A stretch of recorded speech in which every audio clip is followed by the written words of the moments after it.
On tonight's episode of the Gamecasters, we talk about all the games we've been playing recently. We do another board game beatdown for you, and then we end the show with our top 5 gaming moments. Stay tuned.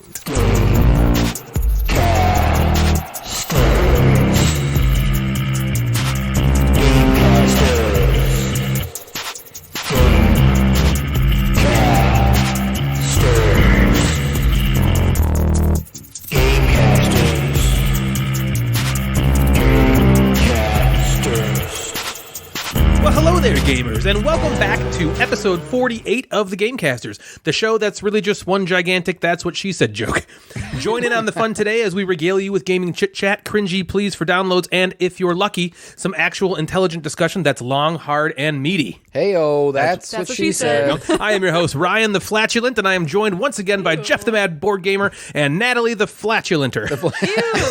In case you accidentally... You're the flatulent, she's the flatulenter. Yeah, she's the flatulenter. Oh. In case you accidentally missed the last 47 episodes due to some freak medical accident, or you just stumbled upon us randomly through some crazy Matrix-style life algorithm, those are the only two ways it's acceptable for you to not already be a listener of the show, then what you're in store for, you poor boar, is a door-to-door board lore with tour with more scores than spores in your floor. Prepare yourselves for the Gormcore stores. How do you not trip on the your rural word? Juror. That's exactly what that sounds like. 30 Rock. Oh, yeah. You remember that? Oh, it's the rural juror. That's a terrible name. So, Jeff, what's up, man? Well, what you been up to? I have to start by, I have to apologize to Rosie O'Donnell. So I have to apologize. No, don't apologize to Rosie. She's the worst. Well, I need to explain myself, I think.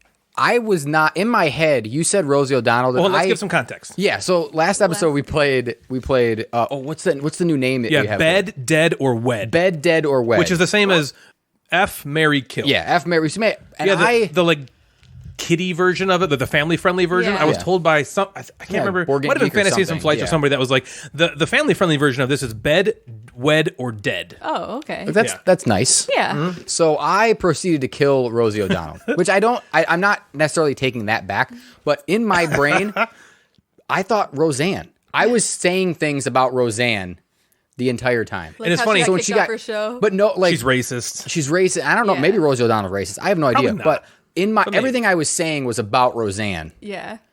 So I didn't know Yeah. what you were Yeah. saying applied to Rosie O'Donnell. Me I neither. know she's the worst. I probably haven't thought about Rosie O'Donnell since that before. Did you think about Rosie O'Donnell before that episode? a lot of She was things like, about Rosie. she had a Oh, show Rosie. at one point. She was in Harriet the Spy.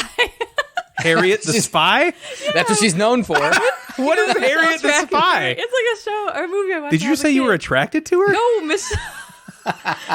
Michelle Trachtenberg. Yeah, that's a thing. No, that's an actress. That girl. She Yeah. was like a kid, and She's like Rosie a O'Donnell person that was kind of looks like Amanda Bynes to me. I feel like they're the same person. Yeah, she Really? Was, Michelle have you ever Trachtenberg seen- and Amanda you know who Bynes, she I feel like is. are the same Did person. she light her driveway on fire? Yeah, probably. Have you ever seen that movie Euro Trip? No. That's the only other movie I know Disney she's I can in. remember Oh, really? that she's Amanda in. Trachtenbauer? Michelle Trachtenberger. Whatever. Harriet the Spy. I liked that when I was a little girl. And Rosie O'Donnell. Rosie O'Donnell was in this movie where she played a mentally challenged person. No, she was not. Yes, she Are you was. thinking about Gilbert Grape? Oh boy, we have to start the over? podcast. We'll just cut this part out. Ryan, start over. Well, hello there, gamers, and welcome back to episode 48 of the She wasn't the Gamecasters. mom in that movie. Oh my God! No, she wasn't. Holy shit! She was not in that movie.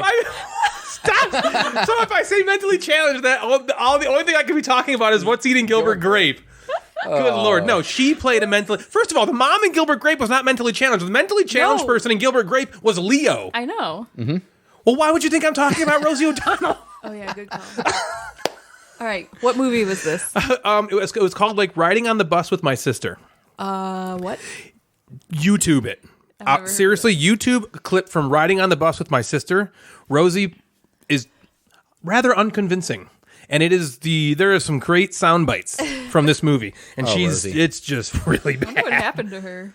I think she's still around. Well, maybe not after Jeff took her down in the last episode. Yeah. Yeah. She's dead now, gone. right? You killed her, didn't Yeah. you? So she's Wow. dead. Career Jeff. So that was, I needed to start by apologizing, kind of, and then we got on whatever tangent that was. Gilbert Grape got mom. nuts. So Gilbert Grape mom. She was not She mom wasn't in the mom in Grape. Gilbert Grape, who I think just passed Not the away. mama. Oh, really? Yeah. She was a large lady, Yeah. you know. Yeah. Probably had Well, some I have health other problems. things. Okay, let's hear it. So I need Good. to talk about 2 games that I've gotten recently. Uh-huh. one in a trade, and one via the website Amazon. Oh, I know one of these. Okay, so I posted a story on Instagram about my dented Trajan box. So Trajan is one of my favorite games. I've never had it. I play it with our game group on Monday, and I was like, I'm just going to buy it. Devin was like, you can. So I was like, okay. I ordered it on Amazon, and I got it, and the corner of the box was dented. Which is standard fare for Jeff. If you know Jeff, for some reason, if Jeff buys a game, the box is going to remember damaged. Yeah. Whether by him sitting on it. I did once. That was once. Oh. Yeah, but that box looks better than some of the ones that I didn't sit on. Do you remember what happened to Chaos in the Old World? Oh yeah, it was in. So all right, Jeff's. I don't know if you want me to talk about this. Go. Okay, yep. Jeff's mom runs a daycare, and so a long time ago, Jeff had his board games when he lived at home with his mom. He had his board games in the room where children would sleep, like nap. Okay, and so one of the games that was closest to the bed or the crib was poor Chaos in the Old World. Yeah. And what happened to it? It just got completely it just destroyed. got like peeled and ripped, and it was just. I'm like, of course, it. They were just like, touching it, crushing it and stuff. I don't know. It got obliterated. Anyway, I'm sorry. So I get Trajan, and the corner is dented, and I'm like, okay, if it's just the box, it's not a big deal. I open the box up. The board is slightly dented. Okay, the corner of the board. That's terrible. So the board unfolds, and where it unfolds and is dented is right in the middle. So it's not the corner. It's the corner that would end up being folded, the middle. it's the corner. Right. When you open it, it's the middle. So it's the middle, and would I notice it maybe on the second play? No. So I posted this Instagram story. I'm like, what should I do? Should I be cool, or should I send it back to Amazon? Oh, it came from Amazon? Yeah. And Amazon packs terribly. I just have to say, they're not good. They don't care about a board game. Just in a box. There's no packing material. Right. So I put it out there. 70% of people were like, just be cool. It's fine. It's not that bad. 30% of people. Yeah. A lot of people don't care. There's a lot of people that don't care. 30% of people were like, throw a fit. This is no offense to... I couldn't personally tell the damage from the picture you posted. Yeah, it looked like it was just the box. Mm-hmm. And so I wonder if people just thought it was the box. Because I could see... It might look worse in person. Yeah, I could see people saying like, well, I'm not going to pitch a fit if the corner of the box is messy. I went and just said, I'm just going to return it. So Amazon does things very easily. I have one of those Amazon lockers close to my house, so I decided to put it in the Amazon locker, and they ship me a new one. What is an Amazon locker? It's like you ever seen one? No. They're at random places. So the one that is by my house is at like a gas station. They have some outside of like strip malls and things like that. And sounds really skeevy. So you can. So if let's say you don't trust your neighbors, and you wanted to ship an important package, or you weren't going to be home or whatever, you can ship it to one of those lockers and go pick it up from there. What? Did you know about this? No, I knew that you could take it to Kohl's to return. I told you that. I know everything about Amazon, apparently. I know. And then I went out to return something, and it was like, you can take it to Kohl's. I was like, yep. Boop, Kohl's. So I just dumped it in the Amazon locker and got a new one shipped to me. So I got the new Trajan that showed up to me with another dented box. What? But the board was okay, so I'm okay with it. Oh my God. Like I said, he's destined to get broken boxes. I just made a trade. Just went to RIW or something. No, that doesn't matter. Doesn't matter. The box would be broken. The only one there would have been broken. So I just got a trade from Board Game Geek. I shipped away. I don't even remember what I shipped away. Oh, I shipped away Between Two Cities for Teotihuacan. Yeah, you did. And I got Teotihuacan, and the guy was like, it's got a custom insert, and it's coming with the expansion. I'm like, cool. So I sent him Between Two Cities and the Capitals expansion for that. And it showed up. That's a good trade, by the way. And it was everywhere. The box had opened, and nothing's in baggies because he had the insert, right, which he thought was safe. That's a rookie mistake. And it was everywhere. Had he made a trade before, I wonder? Yeah, he had a dozen, whatever. He tried. He did try to like not saran wrap, but bubble wrap the thing kind of tight. Yeah. But it did not work. Yeah, but in something like that, if you don't have baggies, you got to do something like buy a box band. Yeah, and just put a band on that box. Yeah. It was everywhere. There were like the little wood tokens were like. Wait, so were they in the shipping box? Yeah, I had to like take stuff out of the actual box. Did you see the picture he sent? Oh, it was. It just looked like a big mess. Oh, it was a mess. So then I'm like, I've only played it once. I've never set the game up. I'm like, okay, well now I'm trying to like take these pieces and put them back into this custom insert. Where does this go? It was like a puzzle. I did a puzzle that night. I sat on the floor. Only when you're putting this puzzle together, you're angry. Yeah. So I did a puzzle of putting all the stuff from Teotihuacan back into its thing.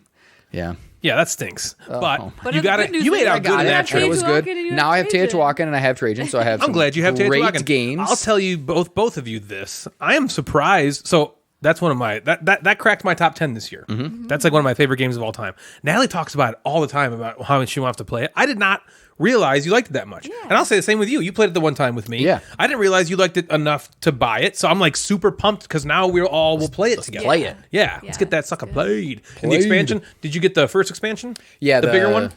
Yes, the bigger one. Because the second one's a small one, right? The second one, it's literally just more stuff that you just throw in. Okay. Nothing changes in the second one. We have them both. Yeah, we have them both. Do we play with that? Okay, cool. Yep. We do. And then I got one more thing before we go to Natalie's banter. Okay. Natalie, you have banter?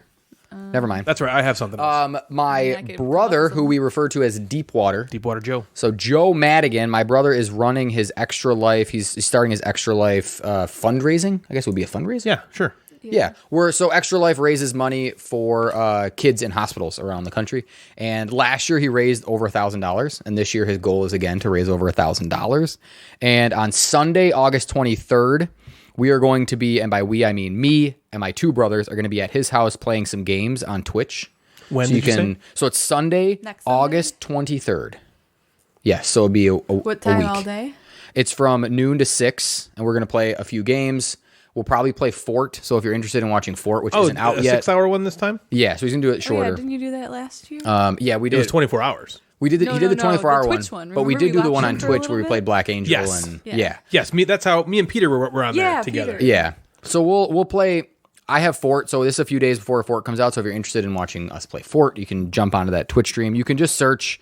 Yeah, how do you find can this Twitch search, stream? Yeah, you can search Joseph Madigan on Extra Life, and you can donate through Extra Life. So if you just type in Joseph Madigan, Madigan, or his Twitch channel is JDJ Mad, and you can find it. I will also be just pumping it through Instagram as we're there. We'll do the same. So you can just kind of click probably on a link that I'll put out there. Okay, we'll do the same thing. So yeah, it's a good cause. I know if you follow the charity Board Gamer Chris on Instagram, he does amazing stuff with Extra Life too. So Fantastic account, Yes. by the way. Yeah. so that's my Good call. my little shout out / banter / apologizing to Rosie. Beautiful.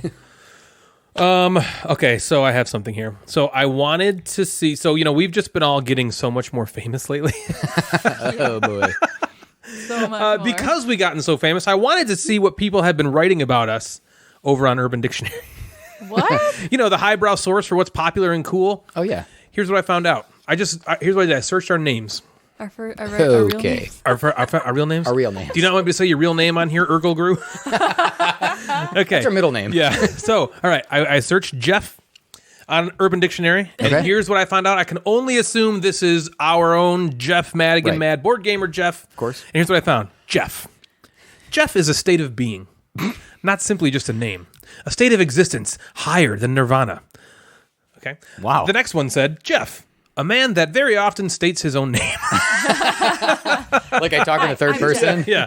Hello, I'm Jeff. And then here's the next one. Jeff, a sneaky fucker. Acts all innocent, but then surprises you with a whole storm of ever-loving shit. And then the Okay. quote says, I didn't expect that from him. It came out of nowhere, like a Jeff. I like when they have those little Yeah, me too. sentences, Yeah, And then the last one I found, there's two more. A fabulous name. Anyone who has it should be proud. Spontaneous. He's good in bed. Usually very sexy, tall, and thin. Except for those few unlucky Jeffs out there. Oh man, that's me. Damn. You're everything except you're not super tall, but you're sexy and thin. Oh, thank you. And then the quote there says, "Damn, bitch, Jeff is fine." All right, so I looked up Natalie. First of all, that's great stuff. Yeah, that's not You bad. are a I'll very take it. famous, Yeah. famous. This is all Yeah. People listen to the show. They see us on YouTube. They write the stuff on Urban Dictionary. Is what I can only assume. course, right. Natalie, Oh boy. a very loving, caring person with a great sense of humor and very trustworthy until you piss her off, and then she'll go psycho and ruin your life. Oh boy. That's number one. Number two, Natalie, a girl who likes soccer cleats. Right? Don't you? She has like 7 pairs Wow. of cleats. You just wear them around. Yeah, right? she does. I have Yep. golf shoes. Kicking me in the balls. And the next one, Natalie, a very sexy, hot, attractive girl who's good in bed and the closet and the bathroom. Wow. Has awesome taste in music and knows how to dance to it with a Who rocking wrote this one body. then? Whoa. That one was from Nestor. The one before that, a girl who likes soccer cleats, came from, that is Sam. All right, here we go. Ryan. Fucking hot guy. Very nice first name. Irish name. Large penis. Okay, now we know why Ryan did this segment. Yep, Ryan's Just like, add it on in there. Oh, this is a good segment. Hey, I didn't write this stuff. Who's that from? I came to this last. Yeah. That one was from Nestor. But he said it in Spanish. Yeah. Ryan, a guy that complains about his haircut after going to Supercuts.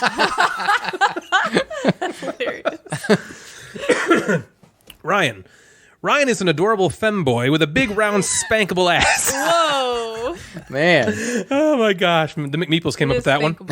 And then the last one, Ryan has a basketball game tomorrow. That's great. That's my favorite one. That is a basketball game.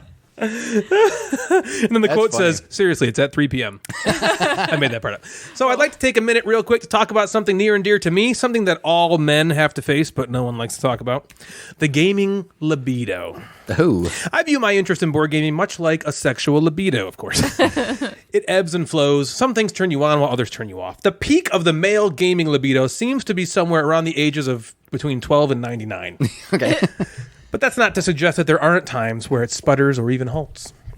Anyone who knows me knows that my libido is one of the strongest, healthiest there is. My thirst, nay, desire for gaming has been on the almost professional level of that of Iran Jeremy or Mia Khalifa or Stefan Feld. But lately, for whatever reason, it's been waning a little bit. I found myself just a bit disinterested in gaming in general, and it's a reality all men have to face.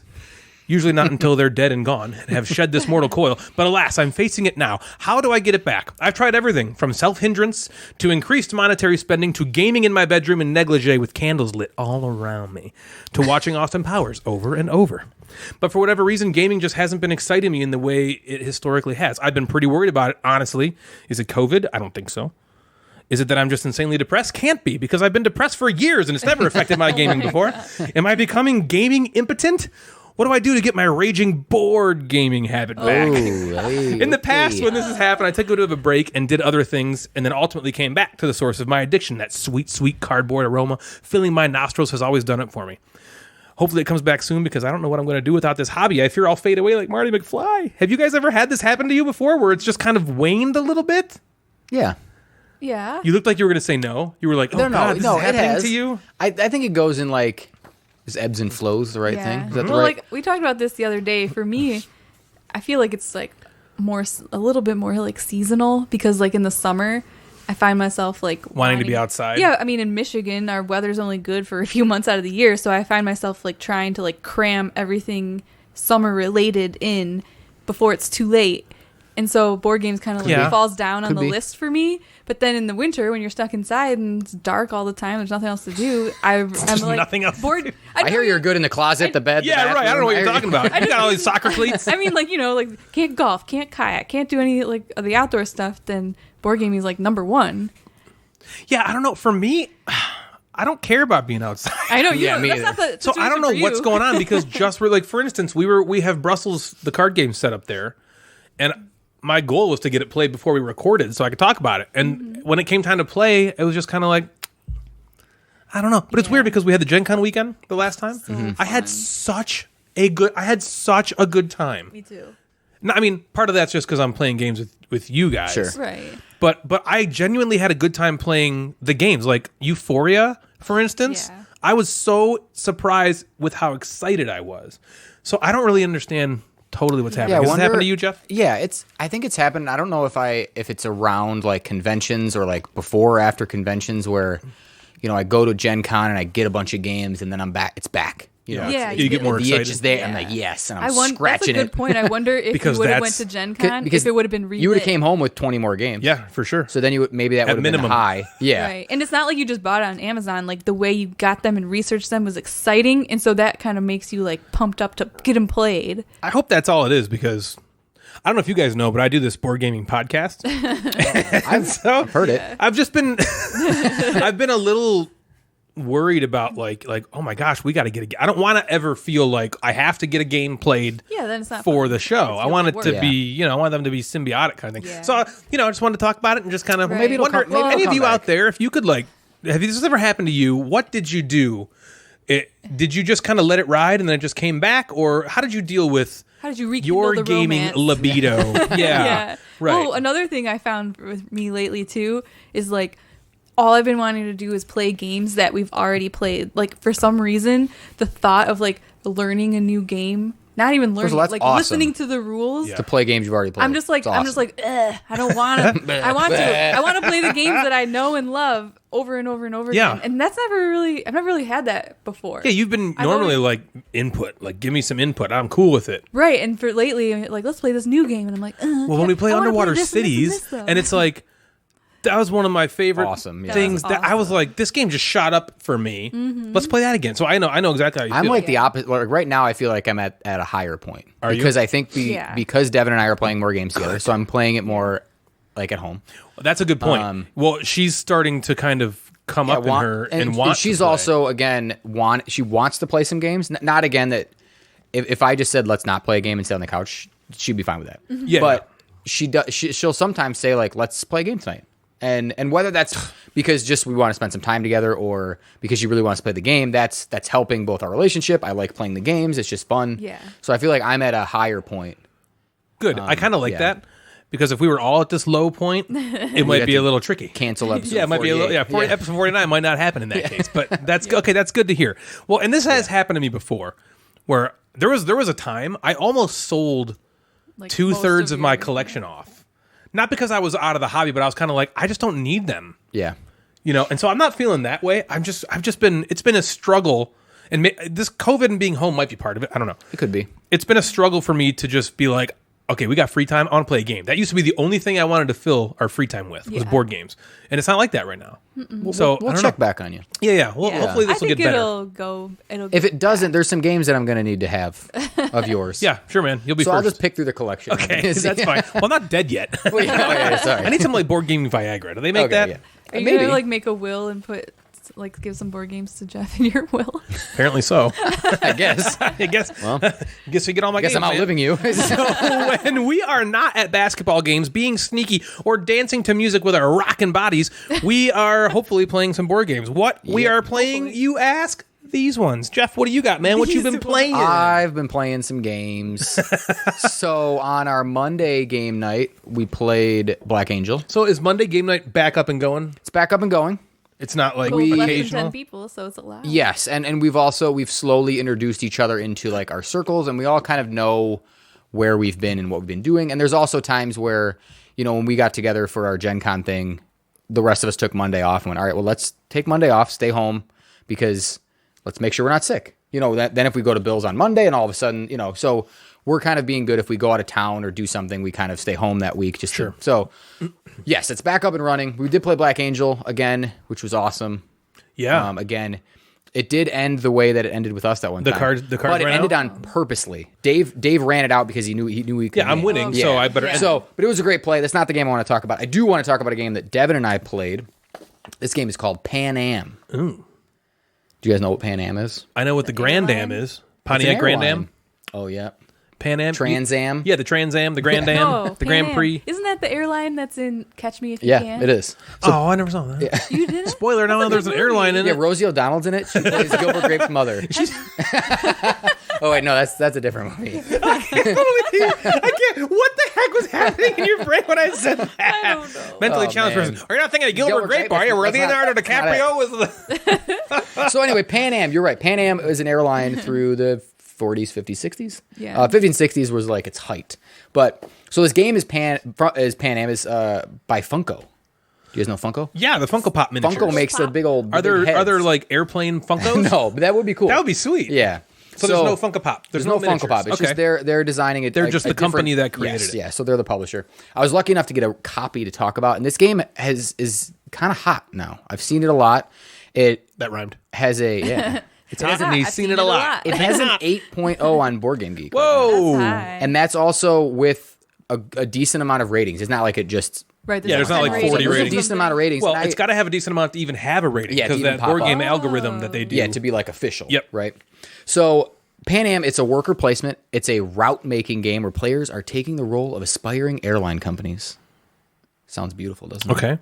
Okay. Well, so, is Pan Am the... Oh, Pan Am is just the airline. It's not the What's the... Oh, I'm getting All right, there. you tell me, I'm baby. getting there. Like- I'll feed you, baby bird. This is in the same time. So we are smaller companies while Pan Am is growing and becoming this massive company. Got it. So Pan Am is kind of the game, and we are these smaller companies, if that makes sense. Yep. So Players take turns. They place workers like normal stuff. And what you're trying to do is you're trying to get landing rights in these cities around the board. And the board is a gigantic map with action spaces around it. So the map, it's kind of a cool map. It's almost like on top of the globe. So that the middle of the map, the middle of the board is Greenland. Oh, I see. And it kind of... So Yeah. So it's a cool looking map. The art is really cool on there too. And you're trying to get landing rights in these cities to essentially make routes. So longer routes get you more money and shorter routes get you less money. Think of like if you've played Ticket to Ride and you're trying to connect San Francisco with Los Angeles and you need, 3 trains or whatever, Sure. So you're trying to make those routes. Okay. And so some of the worker placement spaces are like building airports, which gets you landing rights. There are taking these cards, which again are similar to Ticket to Ride, where the cards have a city on it that also gives you landing rights to that place. But what's cool about those different worker spaces, some of them are bidding. So only one airport is going to get placed that round. So I can go there on my first bang. All right, I'm going to bid 3 to go put an airport. And Ryan's like, I got to put an airport. And he goes over there and bids 6. So that worker then comes back to me. I can place it somewhere else. I can outbid him if I want to. I was going to say, can you go back to that space? Yeah, but then there's only 4 spots on the bidding one. So the airline or the building airplanes, the airport, and the cards all have bidding on them. And there's only 4. So there is a max. So once you hit like $10 at the top of the track or whatever, you win that. So you could go, if you're like, I need to get this, you could just go right to the top and that would be yours. So you do that and you get these cards, and then there's an action space where you build the routes, and you're essentially having these cards. So if I have a New York and a San Francisco, I have the rights in New York and San Francisco, and when the route action comes around, I take the route action, and I can now put one of my planes on the little path that goes from San Francisco to New York. And now that's my route. Okay. So you play through 7 rounds. At the end of each round, you roll the Pan Am dice. And the Pan Am dice is essentially them airplane with numbers on it. Yeah. Roll it. Is essentially them spreading from Miami, which I assume is where they were created. So they are now spreading from Miami and buying up these routes throughout the board. Oh, so you got to get there before they start buying stuff? What you do is you want to get there, take that route, and you want Pan Am to buy your route, so you then get a bunch of money. They pay you. They pay me for my route. If you own the route first, then so they're going to buy it regardless. They're going to buy it. They have more money than you. Yeah. So, and what you do with that, so you're trying to collect money. So you collect money by getting the routes. You collect money by having Pan Am take your routes and buy them from you. And then you're using that money to buy stock in Pan Am. Oh, wow. So each round the stock price moves. Like there's an event card that says whether the stock moves up or down or how many times you roll the die.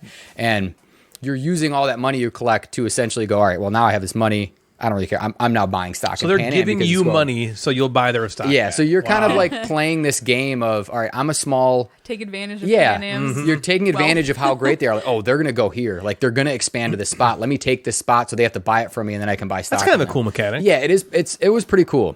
So I got it, and I was like, okay, route building is not something that I get excited about. I'm not like, yay, I get to build a route. Me neither. Because most of them are like train games, and I don't love train games. Like Ticket to Ride is a fine game. I know everyone loves it, and sure, but I just don't get excited about. No, I'm with you. Yeah, I don't get excited about taking. We all are. Yeah. This like, oh, I'm going to take this pink card, and then I'm going to try to collect 30 of them and make this big. That doesn't. Well, that didn't excite me. trains is one of those themes. Some people love Yes. trains. They just love, and that's cool. That's awesome. Yeah, but that seems to kind of go hand in hand with like maybe nerd culture. You know, board games, video games. People like love trains. Yeah. And I'm with you, dude. I don't get it. I just don't get it. So it doesn't interest me at all. So the route building, because the route building usually goes to trains, but this one, 35,000 feet better. Planes. This is 35,000 feet better than trains. And the more you toot. I liked this a lot more because I also felt like there was more strategy. There was more strategy in how I'm bidding to take. You're talking about versus like Ticket to Ride? Yes, versus Ticket to Ride, or just more than what I thought initially when I got the game. So I got the game and I read the rules, and I'm like, okay, this is pretty simple. I place workers, I get to take those actions, and I'm building routes. Cool. But there's a lot to think about in, how do I get the rights in Beijing? I can discard these cards, but if I discard New York, I don't have New York anymore. Now I don't have the rights in New York anymore, so I'm discarding it to get this one. Oh. And then there's these really big routes, so I can take this big route, and if I take the big route, I get income every round, but that's not a route that Pan Am can buy, so they're not going to buy. So this you're not going to get, But I'm getting income every round, so is that going to be worth it? I liked that kind of balance. I thought that was really fun. Okay. Yeah. I thought that there was enough like conflict between players, but wasn't like a take that. I didn't feel like Devin ever like bullied me or I was like losing out on something. It was just like Devin bid more than me and she won it. Maybe I didn't have the money that round. And I'm managing my money because every round I want to buy stock. I want to buy stock in Pan Am. So I'm spending some of my money, but that money is also used for actions next round. So it's like, man, do I buy while Pan Am's at $4 or $5? Because it's going to go up next round. If it goes up, so I like that challenge of balancing that around. I thought the art was really cool. The box is like the old Pan Am logo and it looks like a 1950s sort of like art on the box, which is great. Okay. The instructions were kind of cool. Throughout the instructions, it was like a flight attendant was like kind of telling you what to do. So they kind of leaned into that theme a little bit, which was cool. Which was fun. Yeah. I liked it. Devin was fine with it. She also played it and said this is a legit game. Okay. She's like, she didn't love it. She beat sounds me. more like good not great for her. Yeah. But she again knew that it took strategy. She knew that's a good game. She beat me. She won. So it was like, that was obviously cool for her. And then of course she's like, good not great. Like, It's all right. I thought overall it was better than good not great for me because it exceeded my expectations. I think if I would have went in with it being like, all right, this is gonna be my new favorite game, and then it was, but I was like, all right, route building, okay, let's see how it goes, and then I was like, all right, this is a lot better than I thought it was. So what do you do with it? If Devin's not super into it, I know. I'll play it on a Monday. I'll bring it to a Monday because it took Devin and I got through in 45 minutes. Wow. Including rules. An hour with rules. Oh, okay. So we an hour with rules and partly watching Dennis the Menace. What are the components like? Okay, so components are cool. You get these like little. So there's 4 different types of airplanes. So the small ones to big ones. So only the smallest ones can only do 1 routes, then 2 and 3 and 4. Got it. But they're like little plastic planes. It's almost like little toys. Yeah. And it's kind of cool. They come in like, they call it the hangar. They have these like plastic containers. Yeah, you pull them out of. So then you put them onto your player mat. Are they sturdy? Yeah. They were cool. I felt like I wanted to like be a kid and be like, like fly it around. So yeah, and they looked great on the board. Like the board was covered in like our little planes on different spots. So it was almost like you run an airplane and you like zoom out, you hit the travel button and you can see kind of where your plane is in the world. So it looked like that. So that was really cool. I do have a complaint. I think the player mats were like, so there's a player sheet. It's not very big, but it holds your income, it holds your planes, and it just has like a round summary on it. So it's very simple, but I felt like you didn't need more than that? It was a piece of paper, and I felt like it just could have been better quality. It could have been thicker. It could have been better quality. I also wanted, like, each of them had their own names. Like I was yellow, and they had a name. I remember it was like Aero Cosmopolitan or something. Okay. And I'm like, they could have done art in the background or something cool, but I felt like it was just kind of like a printed sheet. Yeah. So that I was a little let down in, but again, I'm not looking at that all the time. I'm looking at the board and the gameplay. So that's more nitpicky. Yeah, that was just nitpicking. It is a game. It's at Target, so you can go get it at Target. That's cool. Funko, I don't know if they have like a contract. What does it run? Do you know? Something. It's less than $30. I want to say it's $20 or $25. That's a good price. Wow, Yeah. I think that's perfect for them. Okay. For the kind of the amount of strategy in a $25 game, I think it's gonna exceed a lot of people's expectations. Super cool. That's Pan Am. All right. Yeah, we got. I'll try it. I'll give it a try because I'm with you. I'm not a big route building fan. Yeah, I think this would surprise that's train, pick up and deliver. Bleh, I don't like that kind of stuff. I think this would surprise you. Okay, cool. We'll play it. Yeah, I'm into it. So, we are going with an oldie but a goodie with this next game we're going to talk about, published way back in the Stone Ages of 2012. Whoa! Lords of Waterdeep cavemaned onto the scene and almost instantly became synonymous with the phrase introductory to worker placement. It is an incredibly straightforward worker placement game set in the Dungeons & Dragons city of Waterdeep. Dorks like it because it has the Dungeons & Dragons theme, nerds like it because of the strategy, geeks like it because of the components and the art style, and dweebs like it for its flavor text. Basement dwellers like it for its dark color palette, and the neckbeards like it for its ability to repel the opposite sex just by carrying the box around. Neckbeards. Now that I've sufficiently offended every demographic of our listener base, let me get real with you. The cool, awesome, socially successful, likable, popular people like it too.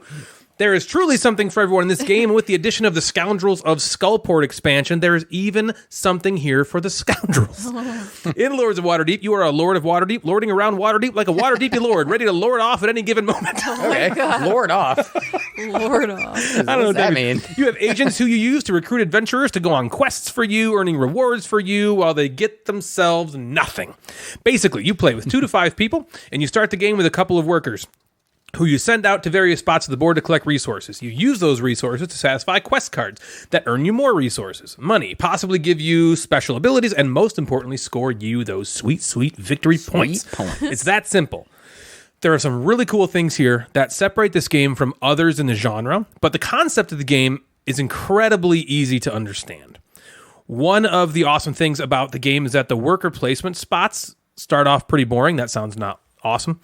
So you go to this spot, you get a purple resource, you go to this spot, you get a white resource, and that's all there is, and it's boring, right? But then there's these buildings that come out each turn, and you can buy these buildings, and when you build those, they go onto the board, like on the perimeter of the board, and now these are new, usually better places to collect resources. Maybe there's this new space that grants you a white resource and a purple resource. And the cooler part about it is if you're the one that built it, you get a bonus when another player goes to that space. So if that space now grants you a white and a purple, maybe the owner gets a white or a purple of their choice. And that's really cool. Each player also starts out with a Lord card. This card gives you a bit of strategy to go forward that is hidden to all other players, and if you follow it, can score you some big points at the end of the game. But then there's the Scoundrels of Skullport expansion, which is where the game, in my opinion, really starts to come alive. Yes. This adds another board or two to the main board, and on it are new locations to send your workers with huge heaps of resources. Only you also have to take corruption skulls. And each of those is worth a negative amount at the end of the game, depending on how many skulls there are in play. There are ways to get rid of them, but it's a very risky enterprise. Do you go to Skullport and get tons of resources to get your engine going and score those initial quest cards for big points, but risk taking your third skull, which could end up being like -8 victory points for each of them at the end of the game? Or do you just play it safe and let everyone else go to Skullport and spend your gameplay on the straight and narrow, likely lagging behind early, but possibly taking the victory at the end once the other players have to move back on the score track? This expansion is what makes the game replayable, like very replayable in my opinion. I initially played the vanilla base game back in 2012 when our own Mad Board Gamer bought it, and I thought it was okay. Personally, I was just okay with it. I wasn't super pumped. I thought it was a good game, though. I did. I played it. I thought it was good and great. Personally, then the next year, Jeff bought the expansion, the Scoundrels of Skullport expansion, because that came out, I think, within the next year. Yeah, we played that at Nerdfest, and that went from a game I thought was okay to a game now I think is great. And then the last play we played it a few times throughout the years, and then we played it at this Gen Con weekend, and it was incredible. I thought it was incredible. I loved that play. The main reason that this expansion, in my opinion, makes the game great is it adds a layer of tension that I think the game was missing before this happened. So what I liked, the game is really fantastic when you have 5 players, because it plays up to 5, all engaged and playing with everything the game has to offer. Turns are very quick for the most part, because all you're doing on your turn is just putting a worker out and collecting the resources that it comes with. And yes, there's a lot of different worker spots that happen throughout the game, but you still have these cards, these quest cards, that give you direction of what you need. So you know pretty much on your turn what you need to do. Mm-hmm. And so it with 5 people especially, it's pretty easy to think about what you want to do on your turn. You know, you can get messed over a little bit because it's a worker placement game, so spots are going to be taken by the other players. But for the most part, you're like, okay, I need 3 purple cubes. I need them. I got to get those. How do I get those? Okay, it's my turn. Okay, Joe just took that spot that gives you the purple.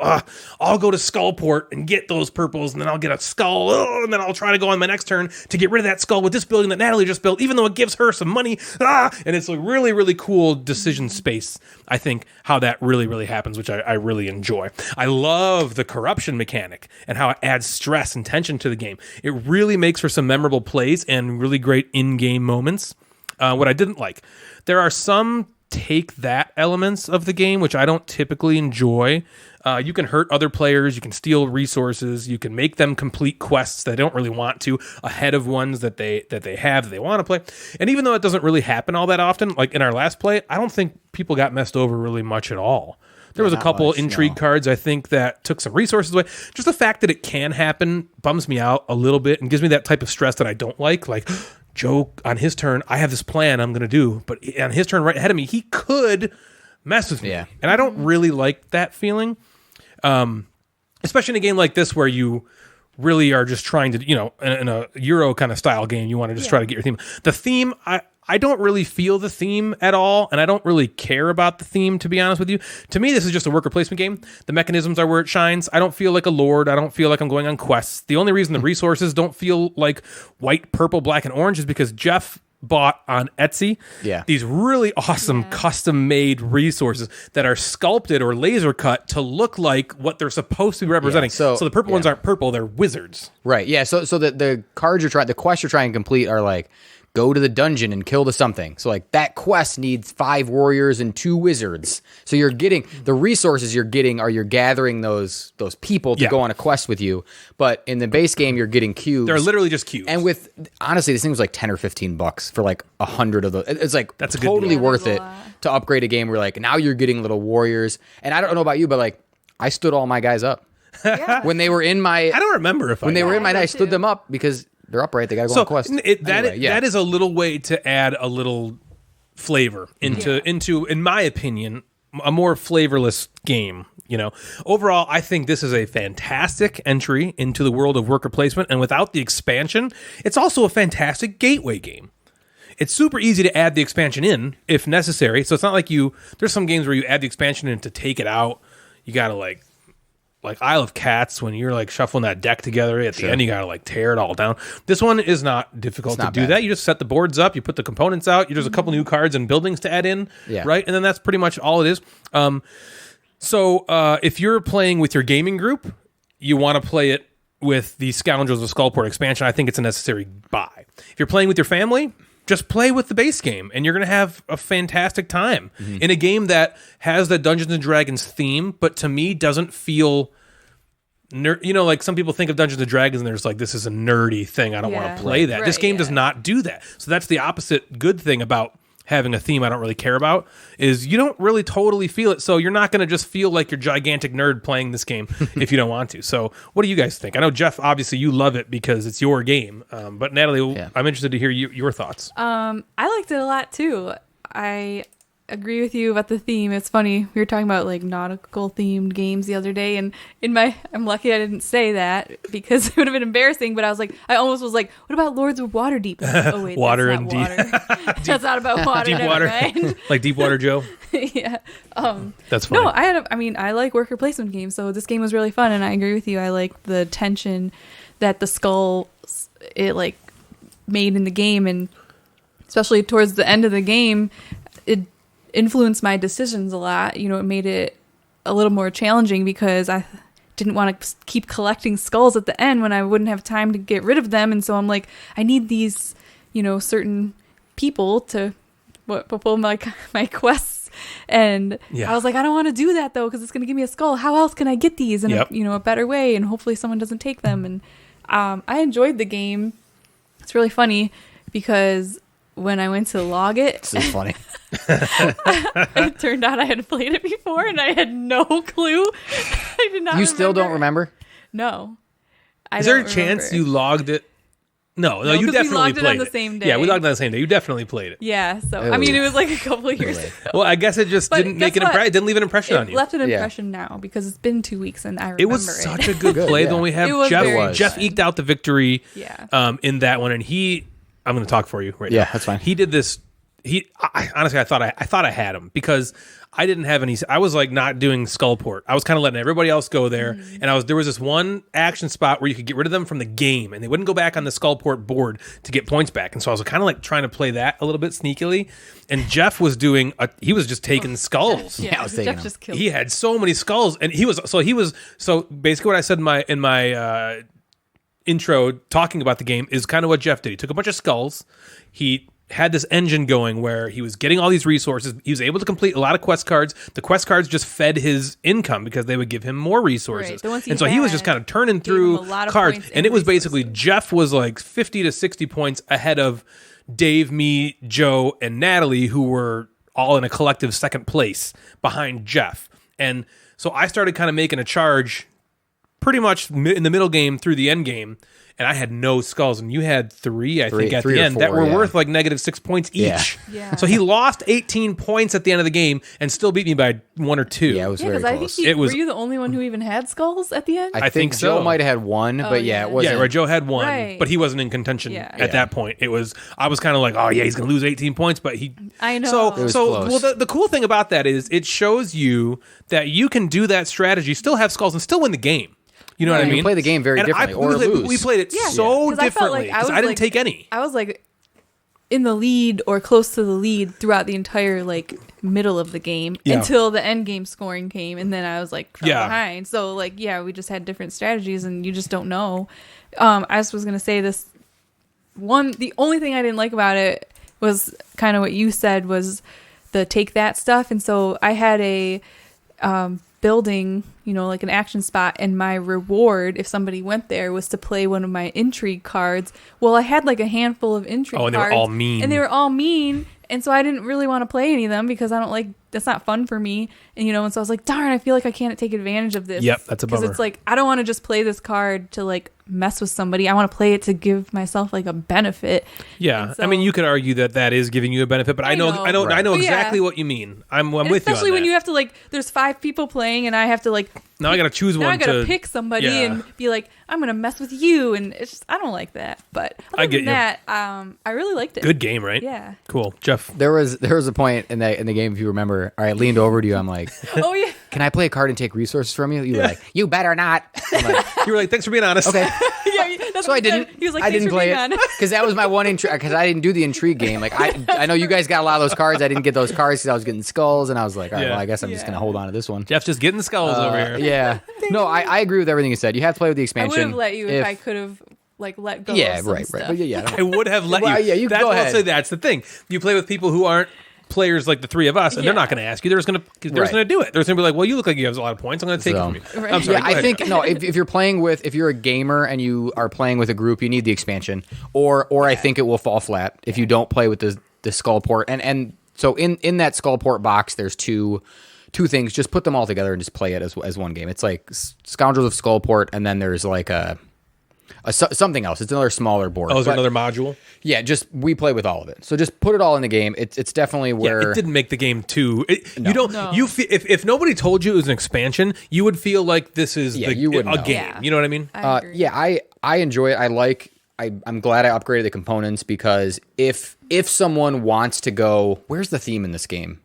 Read the cards. If you are someone who likes theme, Yeah. read the cards. The cards have like kind of funny flavor text, like, oh, they're going into the dungeon and they're going to kill this dragon, and they did it. And then you're like, I completed that. My team did that quest. Yes. Yeah. Yeah.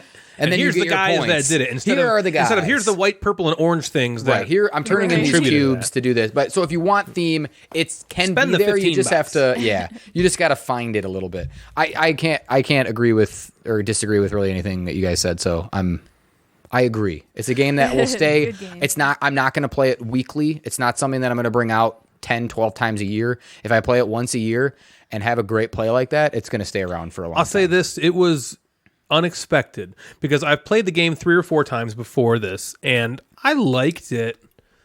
Especially the base game alone, I thought it was good night great. If I had never played the base game by itself again, I wouldn't have cared. Yeah. When we played that time at Nerdfest the next year with the Scoundrels expansion, watching Dave do what you did this past play with the Skulls. the yeah. skulls thing was just cool to watch. Like it was kind of cool when Jeff won. It was kind of awesome to look back and go, wow, like you lost 18 points at the end of the game and you still won the Yeah. game. Like that's crazy. Yeah. Yeah, it was like fun. I thought I had you not doing that. Like I'm playing the not skull game and I got a lot of points. But man, it was just cool. So that kind of made me enjoy it a little more, and it's all thanks to that expansion, which I was just very surprised. Yeah. So that is Lords of Waterdeep with the Scoundrels of Skullport expansion. I don't know how much that goes for, but it's pretty inexpensive. Yeah, just get it. Yeah. The game is older now. It's 2012 or like you said, so it's still in print. So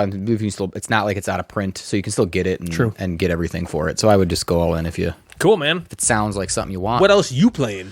I played a new game that's coming out from Blue Orange Games. I like that publisher. Which I kind of like just call like Blornge. Blornge. So Blue Orange Games. I think I talked a few episodes ago about Animix, which I lent to you guys. So staring at me. Yeah, but it is languishing on my shelf. Yeah. So they have a whole bunch of games coming out this summer, this past spring, summer, and fall. And I don't know if it's like 20 games. They're coming out with a whole bunch of games. So this is part of their like summer releases. So you should see it soon. It's called Starlink. Looks so cool. Starlink. Oh, I saw you post about that. Yes, I did. I was Tried to send a Blue wondering Orange. what that was. So they sent me a review copy, and I was really pumped because I talked to them a long time ago, and they were interested in the board game club that I run at the school. They want to come by and play. And yeah, they want to, of course. they were like, here, try some of these games out with your students, and I was like, wonderful. And then COVID happened, and I haven't been able to play it. Yep. So I've been emailing back and forth with some people at Blue Orange. I'm like, I'm really sorry, I'm trying to, but like I'm playing with 2 people. Starlink's for 3+, and so I finally got it to the table with the Monday night group, and Starlink is fun. It looks so cool. It is a drawing party game, and if you're listening to this and you're rolling your eyes already because you're like, you're a board game podcast, you're talking about drawing games, stick with me. This is a fun family like all game. board games. So if you're playing games with your family or kids, Starlink is really fun. So the board is a circle, which is kind of cool. So it opens up into the circle, and it's the sky. This is a drawing game in the sky. It's like the night with sky, stars. and it is full of stars. So there are big stars, little stars. It doesn't really matter. Like Michael Jackson. Yes, just little faces of my celebrities.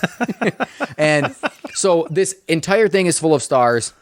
And what you do on your turn is you draw a card, and the card on it has 2 words.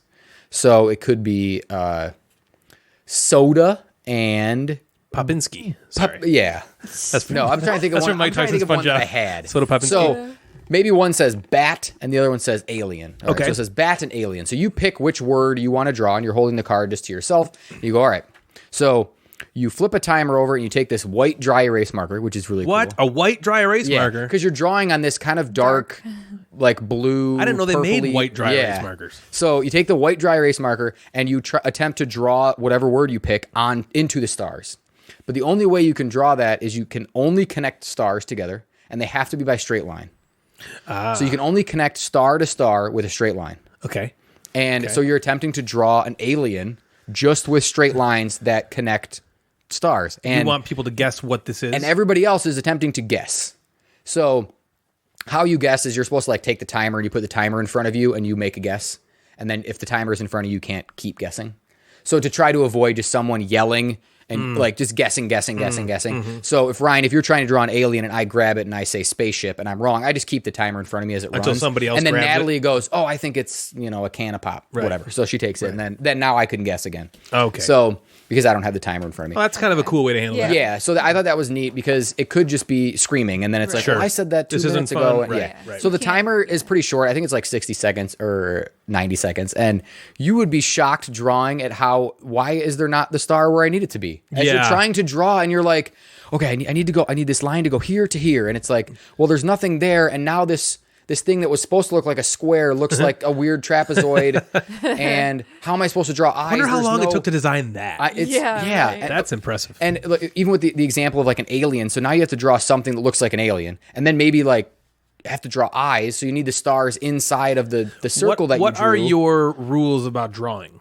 Other So- than you have to draw a straight line from star to star. Can you pick up your pen? Yeah. So Okay, you can okay. you can draw. You can pick up your pen. The only thing you can't do is you can't use a star from someone else's drawing constellation, so you can't like take it from there. You could like sit there and just draw what you want for infinity. Well, 60 for seconds? for 60 seconds. for 60 seconds, Yeah. right. And yes, but again, the straight lines thing is what kind of makes it difficult. Really hard, yeah. Yeah, but you'd think like I picked cup, and I was like, God, This is easy. I can draw a cup. Yeah, of course. And then I'm like, and then I look at my board and I start to draw, and I'm like, where do I stop the cup? Like I just keep going, and then Can you and then I, cross like, stars? Where can I go the handle? Yeah. But so if I'm drawing, let's just say I drew like a rectangle and I tried to draw like a handle for a cup or whatever. There might not be stars there for me to draw the handle. So I'm like, shit. Now I have this gigantic rectangle on the board. And no one's going to have any and clue no what one's it is. any idea what I'm doing. So it led to some really laughable, like just funny, goofy Like, what moments are they- of like, what are you doing? How is that a robot? How is that? And it was just, so it was really, it was How do fun. you win this game? So if if your drawing gets guessed within the time, the drawer and the guesser both get the number of star points that's on the card. That seems pretty rare. So so that's kind of like a normal, Guessing game type thing. drawing game sort of thing. So if my robot was a 2-star, I would get 2 stars, and Ryan would get 2 stars because you guessed it, and then you just take cards that equal that, and then you have like So that's how you keep track of the points. Sweet, nice. That sounds fun. Yeah, it was cool. I would sound fun. I want to play it. Yeah, I would check it out. I think kids would have a blast with it. And it's one of those things that do same time. No, I want to play it before you. We'll let you know. So it is one of those games I think that you can just keep playing. It does say like you play until everyone draws twice, and then whoever has the most points. Oh yeah, it has to have an ending game. I think we each drew. We probably played the game 2 or 3 times technically, but it was just because we wanted to just keep drawing. Yeah, keep like going, Telestrations is just fun. So like, does it fill up? Do you run out? So if you don't, if I'm drawing something and it doesn't get guessed, which it didn't, you erase it. Oh, so it's gone. Okay. What if it does get guessed? Are you? Then it stays. So then it stays, and you write what it is on the board. So I would write like robot. Somebody or theoretically alien. be a jerk and just make an enormous thing when they don't have to, and then take up all the space on the board. Because you said you can't go through their. They could. I don't know if. Yeah, I don't know if you can go. Yeah, they could, but I don't know if that would. It seems like lame. Don't for sure. be a dick. But yeah, I know it's coming out to retail soonish. I would just check out Blue Orange, but I know you can buy it from their website directly. It's now. Yeah, it's $20. I want it. And you get white dry erase. Yeah, white dry erase marker. Yeah. Good lord, that's Yeah. racist. But So it's not cool. 2-player. It's not 2-player. That's why it took so long. But we'll play. There's 3 of us. I'm a person. Well, yeah, we could still do it. We could do it with kids. Yeah. Oh, for sure. Maybe the kids would Absolutely. like to guess. Oh, I don't see them guess it. drawing. Yeah. Cameron maybe, but that's awesome. Yeah, you could take turns. Cool. Drawing. Yeah. Awesome. So that's Starlink by So Blue Orange. Natalie and I recently played one of my absolute favorite games of all time, which is Space Hulk Death Angel. It's a cooperative card game set in the Games Workshop Warhammer 40K universe. And so because it was put out by Fantasy Flight and Games Workshops, it is out of print, sadly. Because the relationship between Fantasy Flight and Games Workshop has ended. Yeah. You can still find a copy floating around on the Board Game Geek marketplace for a halfway decent price. I checked yesterday. The game is so ultra fantastic. So if you like what you hear in my little breakdown, don't feel silly about buying a copy for $40 or whatever it's going for, which is probably double retail, because it's like a little box. It's a small box, it's like so it's gonna like get you. Yeah, it's. I mean, it probably retailed for $25. Yeah. So buying it for $40 because it's out of print, not a terrible thing to do because the game is so good. In Space Hulk Death Angel, you and other players represent teams of Space Marines traversing the Space Hulk spaceship to rid it of its infestation of gene stealers, a sort of bug-like alien race. That all sounds ho-hum and standard boilerplate, I know, but let me explain why the game is so awesome. You start the game with a team or 2 of Space Marines. Each team has 2 Marines. So if you're playing a 2-player game, each of you has 4 Marines for a total of 8. You put all 8 of these Space Marines in a straight line, which makes up this formation. The entire game exists around this singular column of Space Marine cards. Each card is double-sided. The sides are the exact same, other than the way the Marine card is facing. So it's either facing to the left, or you can flip it over, and it's facing to the right. It can only attack whatever way it's facing. The goal is to get your Space Marines through each of the 4 different levels of the Space Hulk. Each level has a number of gene stealers that you have to fight through. You will fight wave after wave of terrifying card-based aliens until you're either all dead or you make it to the end of the 4th level. The awesome thing is that your Space Marines all have amazing special abilities that you and your teammates can use to gain tactical advantages. Like one guy might be able to attack 3 times in one turn, or one guy might be able to assist other players with special support tokens that, if spent, allow you to reroll your dice in the most needy of situations. The bad thing is that for how super armored the artwork is on these Space Marine cards, they only have 1 health point. 1. So if a gene stealer hits you once, you die. And these puppies can swarm up on you very quickly and even flank behind you where you can't even attack them back. Once you eliminate all gene stealers from a level, you move on to the next. And all the combat, all the defense, all the attacking for both sides takes place using one singular red D6 of death. When you're attacking, you must roll a skull on this die to kill a Gene Stealer. When they're attacking you, you must roll higher than the amount of Gene Stealers attacking you. If you roll the same or lower, you are DED dead. It's because of this one-hit kill system that gives the game its rich and engrossing tension-filled experience. You start the game with 8 or so fully healthy and badass Space Marines, and they're dealing massive amounts of damage to Gene Stealer swarms of 1 or 2, and you feel like One Punch Man, and it's great. And then all of a sudden, one bad roll kills a Space Marine on your team, the one with the most cool ability, and then the panic and dread starts to sink in. You're all of a sudden not this infallible machine of death you once thought, and now you're vulnerable. And an event card then comes out and makes all Gene Stealer swarms flank behind all of your Marines. You know, that probably means death to at least 2 Marines, and you're only on level 2. How are you going to get through this? And then to make matters worse, you can only use an action for a Space Marine team 1 turn in a row, so you can't attack on back-to-back turns with the same team. So you must figure out ways to work together to get done what you need to get done, and it's just so juicy and fun and frantic and stressful and incredible. So things I like about this one, it's just fun. It's so challenging. I've played this a bunch of times, and I think only 1, maybe 2 or 3. Each time, though, even when you lose, is awesome. I love that you can play the game solo, and it's a game that really shines in solo play. You control 3 teams of Space Marines, so 6 total in your line, and the game scales really, really well. It's not difficult to control them. You know, like some games you play with like multiple...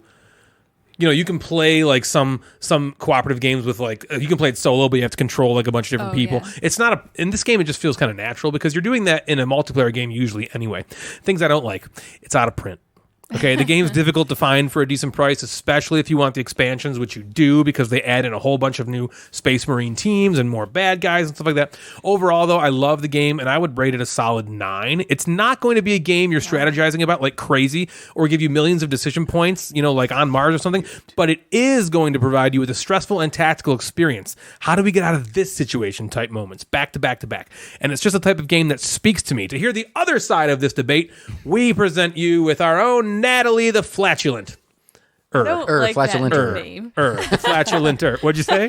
I don't like that nickname. Everybody's flatulent. Yeah, it's okay. There's a book about it. Yeah, the gas we pass. It's just funny. So see, it's funny because it's true. All right, Natalie, what do you think about Space Hulk Death Angel? She doesn't like it. Okay, to her Instagram inbox. I'm not going to say that much, but I didn't particularly like it that much because it was like classic game that doesn't excite me, you know, like classic game doesn't excite me. Well, okay. I thought that it was cool. You don't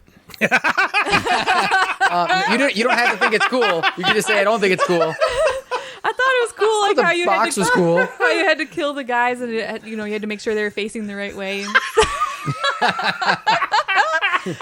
I didn't. Shut up, Natalie. The game kind of ended. And I was like, ugh. The game did not end. No, I know. Like, okay, the first round ended, and I was like, we just gotta play. We played one round, and I was like, there's only like 3 actions we do. We just do them over and over again. What game do you play that has new mechanisms? I know, but it's just like... I can tell you the one thing that I do remember, because I played this game a long time ago. So I have no real thoughts on it. But I do remember liking that one thing about how you have to face the right direction, and for some reason they always show up behind you, and you're like, I like that strategy behind it. But I can tell you tactical things. Yeah, I mean, we didn't play the entire game. Why not? Well, okay. I think there was a miscommunication. Wow. I think you learned it and set it up, not expecting to play it that night. What did you say? Nothing. Keep going. You'll hear it on the podcast. Yeah. You'll hear it when you listen. You learned it and set it up, not expecting to play it, but because you were learning it and setting it up, I thought you were expecting to play it. So I sat down to play it with you, and it was like 9:00 on a weeknight. Yeah, I thought we were going to play it the next morning. Yeah, and so... And you didn't say anything like, oh, I didn't think we were going to play this tonight. Well, you sat down and I was like, sweet. She's sitting down. And so I was like, you started explaining it and I was like, oh boy. And then we started playing it and I was just like, I was having such a good time too. Yeah. And I'm like, what do you think out of the first round? And she was like, well, I was like, I felt really bad. He was so deflated. He was just like, all of a sudden just starts putting it away, and he's like, "Oh, at least I like it solo." I could sell it for $40 on Boardgame Geek. This is one of my favorite games of all time. I seriously will give it another chance. You know, I should have known. This is definitely this was a recipe for disaster. This is not a game Natalie is in.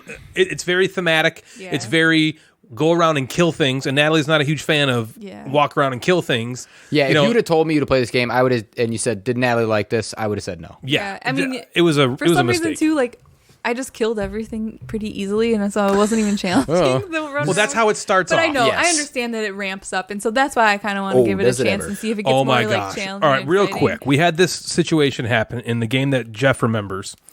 And Jeff was at the center of this drama, which was so cool. So we were getting our butts handed to us in the game that we were playing a long time ago with Jeff. And Jeff had this power. Did Jeff play this game? No.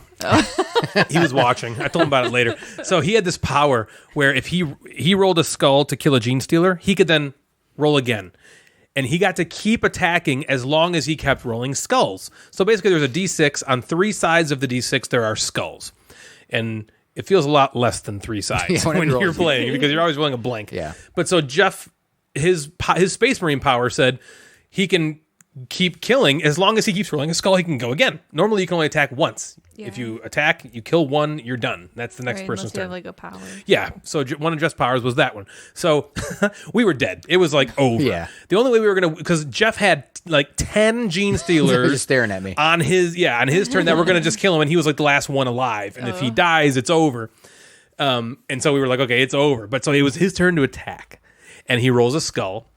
Now there's 9 left, and he rolls again, skull. 8 left. Rolls again. Skull. 7 left. Rolls again. Skull. 6 left. Rolls again. Skull. We were so we were just like, pumped. oh my god! He was just rolling skull after skull after skull after skull until finally he didn't roll a skull and then he died. It was so awesome. Yeah, it was tense and fun. That was cool. It reminded me of what Gamey Lannister said in the interview about what he really likes about thematic games was you have those moments that you remember. Yes. And that was a moment. I remember that moment. I'll remember that moment for the rest of my gaming life. I'll remember that moment. It's like you beat the odds or something. Yeah, it was dramatic. It was just it was like fun. this might there's no way this can work. Yeah. And oh my god, he might just almost roll did. 10 in a row. Yeah. So that's Space Hulk Death Angel. I could never get the name right either. Yeah. What'd you call it? She's like, that snake one? I'm No, like, I keep thinking Snake? it has skull. I'm like space skull. Skull Space. Skull King, Angel of Hawk Mercy. Angel of Mercy. Yeah. Tony Hawk Death Angel. Tony Hawk. Those Tony Hawk video games were awesome. There's a new one. I don't play Tony video Hawk games was really fun. that much anymore, but man, those Tony Hawk games were great. They were good stuff on the PlayStation, I think. Yeah, and they I think had there's a those, new like- one for PS5. like rock music in the background. Yeah. Like that. Yeah, it had like good music, like yeah. Goldfinger songs and stuff like that. Yeah. So it is now that time again, everybody, where I claim all of you as dependents on this episode's federal tax return. What? What? That's what I live for, everybody. Just so you know, when I say something outlandish and crazy, and Natalie or Jeff looks at me like, "What on earth? Why? What is wrong with your brain? Yeah, that's like, oh my god, I can die now and be happy. Anyway, we are going to hand it over to the Mad Board Gamer for this episode's Instagram inbox. And now it's time for the Instagram inbox with the Mad Board Gamer. Welcome to the Instagram inbox. I am the Mad Board Gamer, and I can't promise that this will be better than last episode, but it will be longer. Last episode was really good. Will be longer than. Was Ryan having fun? 50% of you said yes. 8 seconds. So I went on the Instagram and I reached out for some help to play a game with you guys.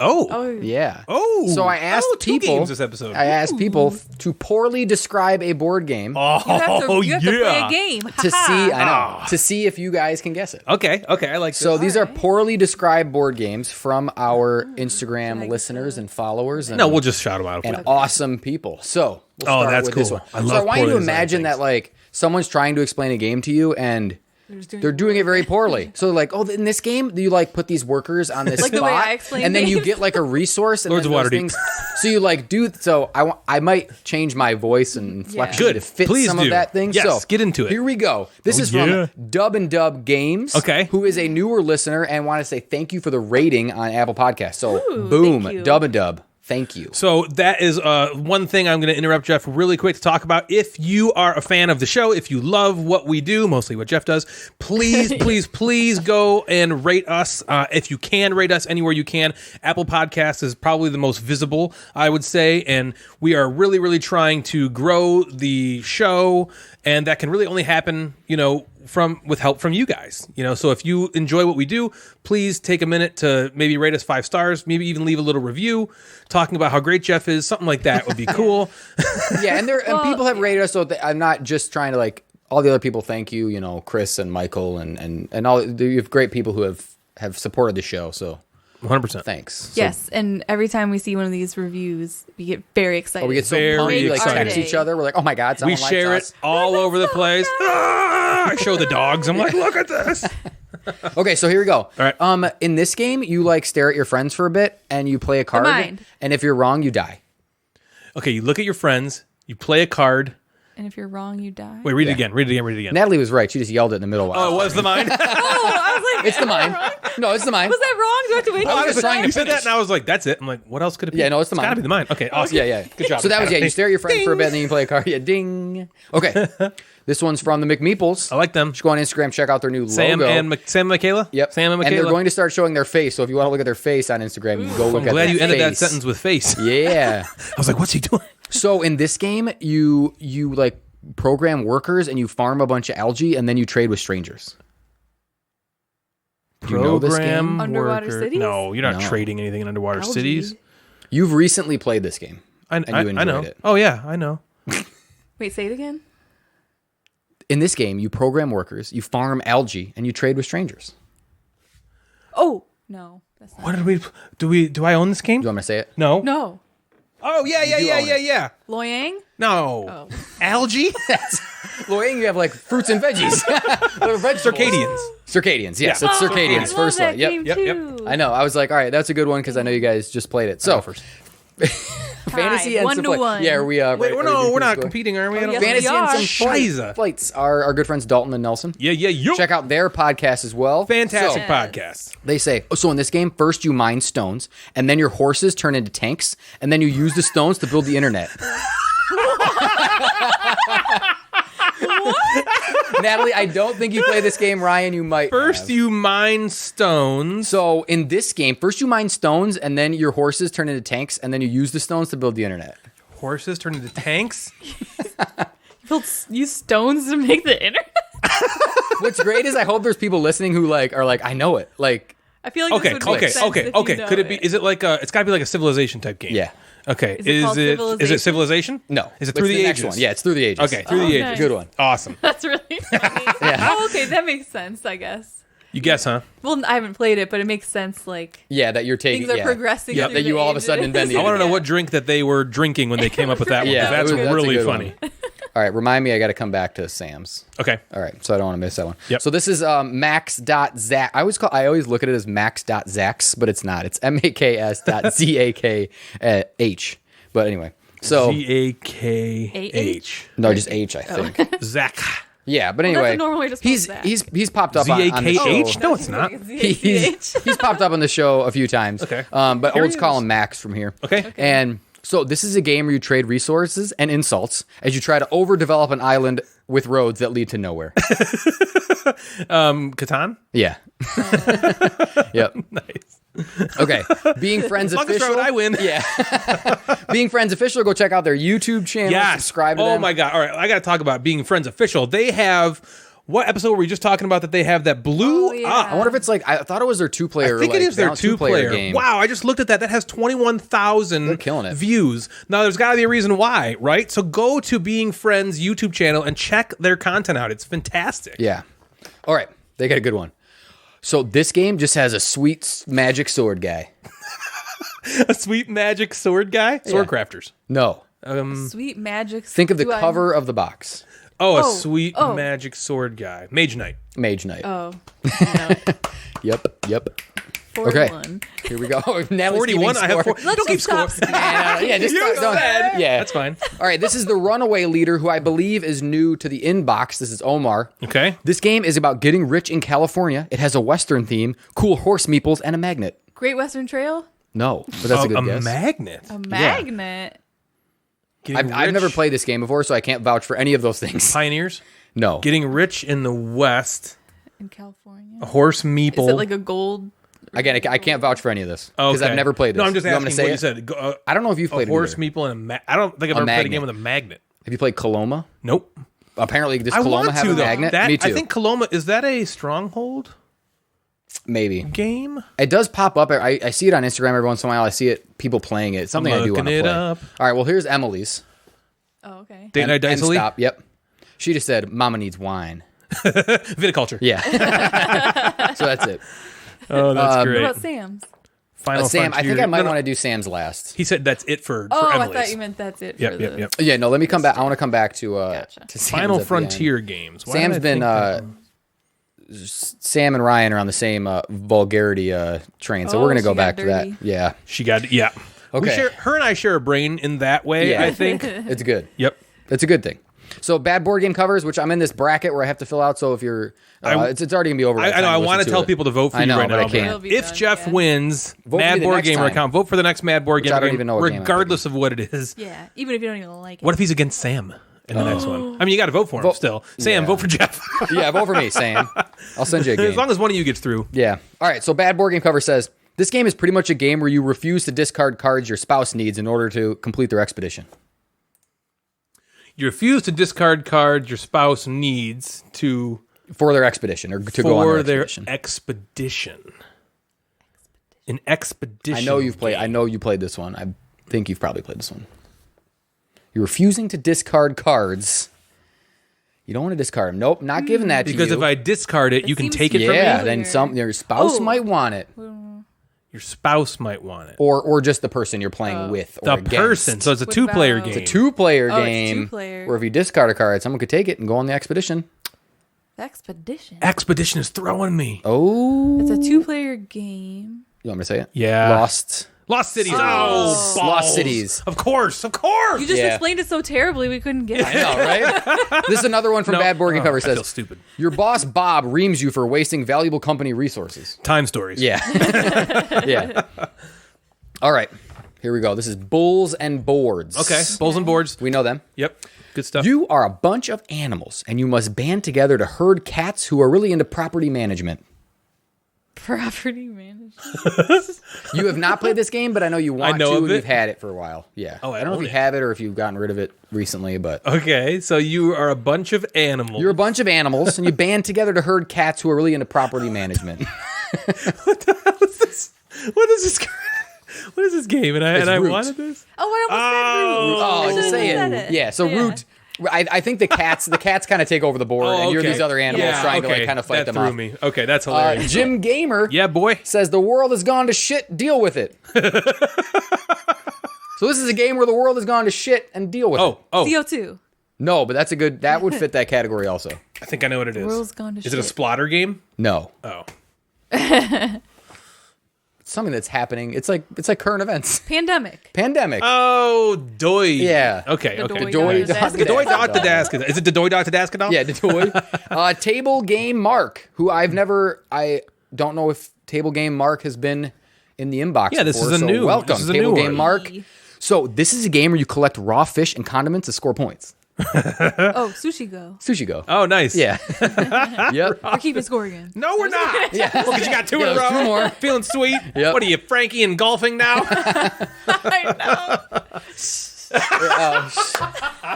Frankie shaves points or what? She's a shamer now. She's had a couple golf lessons, and she told Natalie what to do on her swing. Oh man. Oh boy. She doesn't listen, don't worry. What a dweeb. Kyle will laugh. Yeah. Exactly. Is that what Kyle just laughs at us making you just make fun of Frankie and he'll laugh? Yeah. Right? Isn't that Yeah. what's funny? Well, when we played golf this last time, Frankie was like getting real mad because she would like we were just sitting there on like the green and she like just kept hitting the ball like back and forth off the green and walking back and forth and me and Kyle were just standing there and I was like, oh man, she's so pissed. He's like, I know. And I was like, it's really kind of funny when she's pissed. He's like, I know, it's hilarious. She's like, what are you guys saying? We're like, oh, Poor we're saying Frankie. Poor Frankie. Oh, Frankie. How's work in the lunchroom, Frankie? It's all right. That's all right. Poor Frankie. All right, this is Low Carb Susie. See if you can guess this game. Now, I might have to give you a hint here. Okay. So, Low Carb Susie. What I Low like Carb Susie sent me is drafts, but not quite. Now, I need to give you something that drafts is a UK name. Are you saying giraffes? No, plain like drafts. Giraffe. Oh, draft. Okay. Like okay. drafts. Like- so it's okay. spelled DRAUGHTS, but like Droughts? No. Wait, how? Oh. What is D-R-A-U-G. DRAU. What is happening? happening? GHTS. Isn't that droughts? No, it's drafts. Oh, Drafts? it's What is a drafts? Then what does that mean?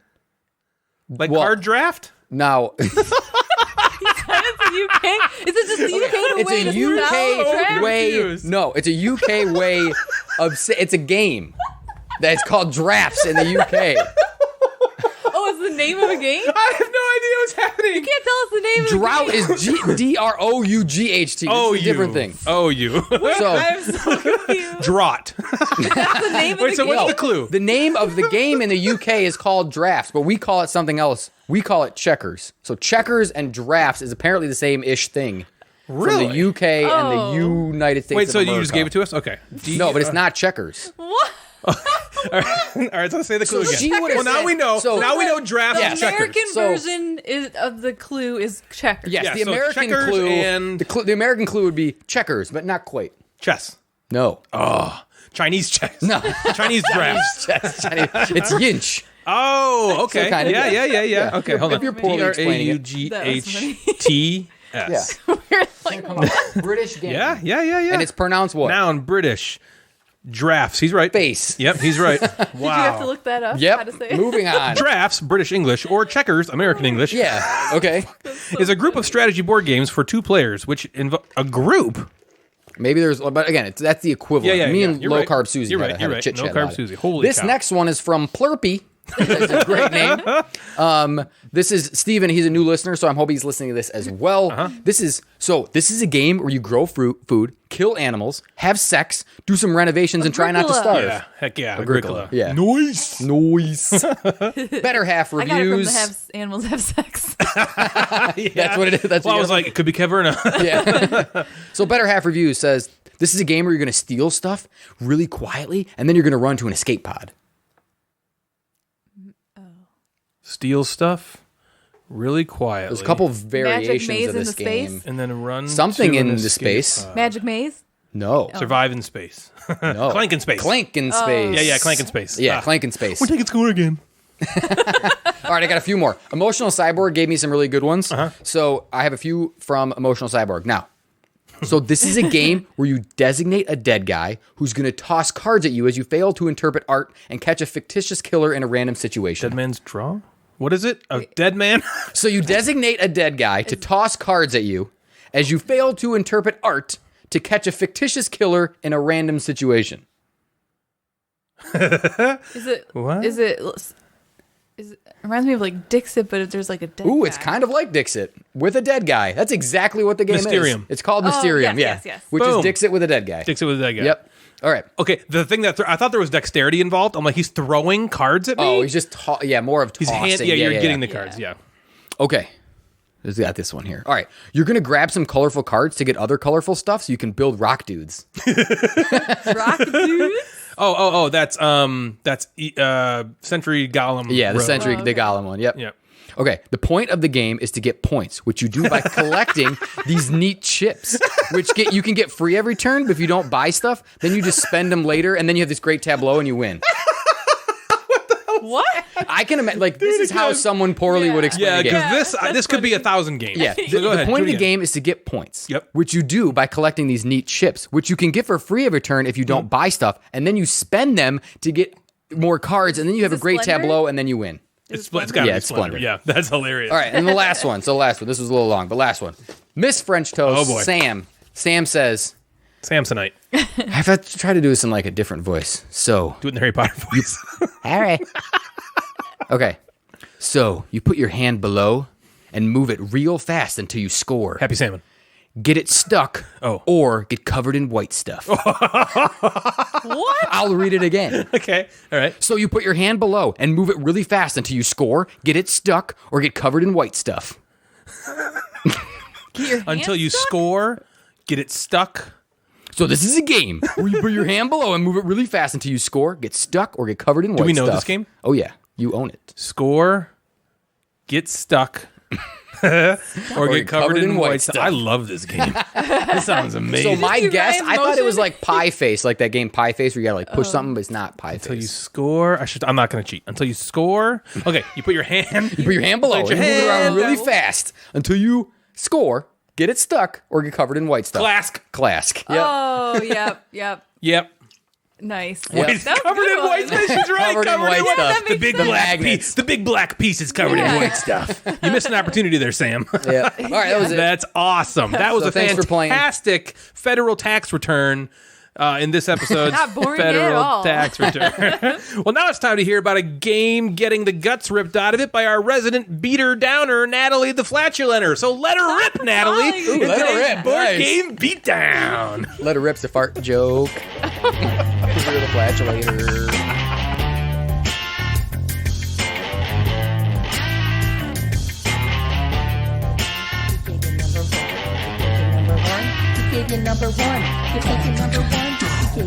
On today's board game beatdown, I did something a little bit different again. Oh, Just baby. go on Reddit again? Yep, basically. You did? Reddit is a Reddit's bevy amazing. of content. Instead of like beating down one game again, I thought I would look up what some people said was their worst or weirdest board game experience. You have to evolve to grow. Yeah. You know what I mean? Let's do some It's different still kind stuff. of like negative. Still kind of like negative. Which is like What the show's all about, negative. No, it's what the beatdown's about. Yeah, for sure. You know. Okay. So here are a few things that I found. Mr. Hell Pop says, Hell pop. Mr. Hell. Delicious. Risk is banned from our family gatherings because of an incident in which my Uncle John broke an alliance with my Uncle Dave. Dave literally flipped the board and stormed out of the house. We had to send my grandma out to talk to him because we were worried he would come back from his truck with a gun. Whoa. Oh my God. What game was Grandma it? had to calm him Risk. down. Risk. Ooh, that's risky. Man, Risk Yeah. sucks. Wow. Yeah, Risk Buy is better terrible. games. Yeah. You're not just like reinforcing the same place over and over again, are you? Yeah. It doesn't work. Useful Grain 2 says, played a game of curses with my friends and my then girlfriend. We hadn't been dating long, and I guess she hated it, or them, because a couple of rounds in, she put her head down and pretended to be asleep. Like, didn't excuse herself from the game or anything, just put her head down and stopped At the responding to table? us. We kept playing in spite of this and just skipped over her turn, but Maybe she was boy, was dead. it awkward. Yeah, that sounds awkward. Did he weird. break up with her after that? Yeah, or I was she wonder if just like that's a what was really the- good His lady? former That was the tipping girlfriend. point. Oh, right. That was yeah. a tipping point. Yeah, probably. Okay, that's funny. Marmoticon says, had a sort of bizarre one over all things legendary Marvel. Okay, good game. We were getting beat badly by one of the masterminds that makes you discard a card and getting a KO card from a scheme twist. Oh, yeah, the scheme Okay. twist. Those things are Yep. The bad. cards were just coming up in a way that we were totally crippled. Right about the point we realized we were going to lose and we were too far into a hole to fight anything, one guy stands up, kicks over his chair, throws his cards on the table, and then spit on the board and shouted, "This game is too fucking random. It's bullshit. I hate randomness," and stormed out. Whoa. Spit on the board. Bad on the board. Why? That's a new level of rage quit. Yeah. You know, I can get behind or I can understand, like, you get so mad you need to throw something, but you're going to spit Like, on my board? We always have a joke on Monday of the So screaming pillow. That you need a pillow Right. to Yeah. scream into. But man, to like physically abuse the board. Yeah. It's like Natalie in does table- the same thing, by the way, with the fart, but she has a farting pillow. Oh, right. So it's like in TTS, like kill Tabletop you. Simulator, where you can flip the I do board. not, by the way. Yeah, she does. I'm just kidding. Oh, my gosh. Anyways, All right. Yep. Spitting on the board. Holy cow. Matt Tatar, I don't know. Matt Matter. Trying to play Twilight Imperium 3 with a disinterested alcoholic. Ooh. He likes short or simple games, but Not gonna TI3 is work. neither short nor simple. Nope. He was engaged It's like at 8 first, hours. but soon got lost in the rules and got bored and started drinking. And TI3 is long enough to put down a lot of drink. And when the drink was gone, he started to gross everyone out just for entertainment. Showing his belly, doing sexy dances, sounds going to good. the fridge and eating raw hamburger, then smearing it over the pieces. When that didn't work, he got What? nasty, making NSFW remarks to get attention, and what? then just openly abusing people. Like physically? We finished the game. I don't recall who won, only that it was a relief that it was over. You finished the game? Wouldn't you just pack up and leave? I want to know more about this situation. We should What are send these a- Why would you NSFW things he was saying? Eating raw hamburger And then meat? smearing it on the pieces. Like after you eat it and it was in your mouth? That's like a next level of spatting on the board. Ew. Weird some experience. weird- Ugh. Okay. Chud Munson says, Oh, hey, Chud. The name's Chud. The name's Munson. Chud Munson. You call me Chud, you understand? Chud. I could just imagine him like with his varsity jacket for like wrestling. It says Chud. Chud. Oh man. Chad. You don't want You to gotta wrestle go up Chud, against bro. Chud. Chud's good. Well, Chud says, You can call me Chud. Probably playing Fog of Love. It's just so not my type of game. Role-playing an awkward relationship with my buddy is pretty low on my list of desired game experiences. Yeah, I guess playing it with another With your dude. buddy. Hey, Chud, you want to play some Chud. Fog of Love? I'll give you some Fog of Chud. Oh my god. Chud sounds like penis, right? It's not just me, is it? Chud. Yeah, it's not great. Yeah, Yeah. it sounds like chode. Yeah, okay. I knew Yeah. there was a reason why it sounded Yeah. like that. Okay, good. Thanks. All right, Chud. Enough with the Chud. Listen here, enough with the Chud talk. Move on. Move on from the Chud. Got my 2.5-inch Chud. I'm gonna... That's right. It's real thick. No. Oh, Chud. All right. Chud Munson. Is it CHUD? Yeah, it's gotta be. Is it Chud. double D? No, just one D. Chud. 2 Ds. The name's Munson. Chud Munson. My name's Munson, but you can call me Chud. Everyone just calls me Chud. I hope someone named Chud is not listening to this. Is his real name Chudwick? I don't know what his actual name is. Send him a message. Anyways. Does Chud mean? I want to Urban Dictionary Chud real quick. All right, go ahead. Okay. Go Hold ahead. on. Sorry. Oh, should I? Yeah, You do can another keep one. going if you Okay. want. This one's gross. Varsal This one goes. says, so at a board game thing with open signups, and I have a copy of Shogun. One of the signups is a very large set man whose hygiene was, well, a yet-to-be-discovered technology in his tech tree. Anyway, he was leaning up against the board, emitting this weird odor that was like someone managed to cause urine to ferment into some sort of cheese or yogurt. It had an upside because it prevented anyone from consuming food or beverages. But the friendly local game store with a rule saying you can't exclude people from your game, so we suffer through it. Anyway, game ends and the guy trundles off to be someone else's problem, except there's a mark in the shape of his hands because he's been sitting with his hands on the edge of the board. He hadn't been eating. He just managed to soak his particular funk into it. What? Oh, and about 1/10 strength smell, which was still obnoxious. Manufacturer was good enough to send me a new one, which was awesome of them, but Did they holy tell him the crap, story? that was horrible. He had to get a whole new board because like, this person put his permanent. hand on it. What a Isn't that fucking disgusting? Chud. Oh my god. Here's what I found. all right. Chud used to describe someone who is repulsively unattractive. Alternately, someone who is amateurish or unsuccessful in any given field. Damn, there are some ugly chuds at this party. Way to fail that exam. You're such a chud. What are these losers doing here? It's like Chudsville, USA. Chudsville. Oh my Oh god. my. So That is disgusting. there are that- that is a downfall of the hobby is that there are some smelly people. Yep. Yeah. And sometimes when you're smelly, you don't know you're smelly. You need someone to almost Someone needs to be tell you that you're person to be smelly. like, listen, you smell. But chances are the smelly person has friends who are also smelly. So Man. in that group of friends, no one's smelly. So this, that's Yeah, it's gross. rough. I mean, it's so. You're right. Did he like tell the manufacturer like, hey, Yeah, did he tell him the Yeah. story? so Here's what this thing happened. Yeah. This fucking chud. read it on Reddit. Yeah. Yeah. Yoda, which is like YODUHH. D-U-H-H. That's funny. Yoda. Yoda 99 says, one time I was opening up a brand new copy of Chaos in the Old World. Opened up a copy of Chaos, I did. To get the plastic shrink off the board game, I used tiny scissors of my pocket knife to cut the plastic. Okay, I know made those. sure to be very careful not to poke the ends of the scissors Very into the careful. board when poking Sure. through the plastic. But Yep. once I started cutting through the plastic, the bottom edge of the scissors made contact with the board, causing a big ugly white scratch in a region of almost all black color. So it really stood out. The groin. He's using a lot of caps. I couldn't believe I scratched the board seconds after taking it out of the box for the very first time. It's such a beautiful board, minus that awful scratch. What a Took me chud. quite a while to get over that one. Oh well. you did If it that's the yourself, worst thing that dude. happened to him, Yeah, that's it's not bad. terrible. Don't worry about Chud it. just needs to do a little You'll be better. all right, Chud. Yeah. Chud Munson. You really chud that board up. Oh, I just chudded it. Let's see. Said Spectre 1 says, I had my in-law throw a profanity-laced tirade at me during a game of Resistance. Normally, she was Yeah. pretty friendly, but the beast erupted in a fit of rage, finger pointing in language that would make a sailor blush when I accused her of happens. being a spy. After it was done, I calmly looked at her and said, it's a sounds good like game. something a spy Yeah. would say, or something along those lines. Oh, she she used some hit more him. colorful language, Ooh. sat back down, and then just glared at me for the rest of the game. Social deduction games can do that. It can Yeah. bring out some. Yeah, they bring out the Anger farts in in Natalie people. a lot, don't they? That's how you know Actually, she's a like spy. social deduction That's how you know games. she's a spy. Is it you? It is. Oh, you did it. I know. You can tell when you're lying. You chutted. You chutted. You cheddar. What'd you have for dinner? Cheddar cheese. Ew.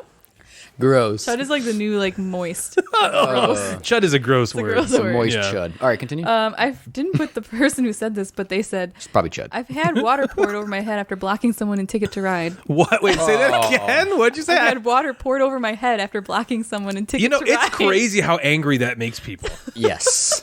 That game you can get pissed you can off. block people in that game. Oh and man, it would suck. Well, and because you then can you're work the like, whole my game trying to get game. this route, and then someone's like, beep, Yeah. Yeah. just for the Dump purposes of water doing on that. your head. It's tough. Wow, you waterboarded. This one is nuts. These last two are nuts. It's okay. Okay. I don't know how to say this. Lesson ass. I don't know. Lesson ass. It's like LSANASS.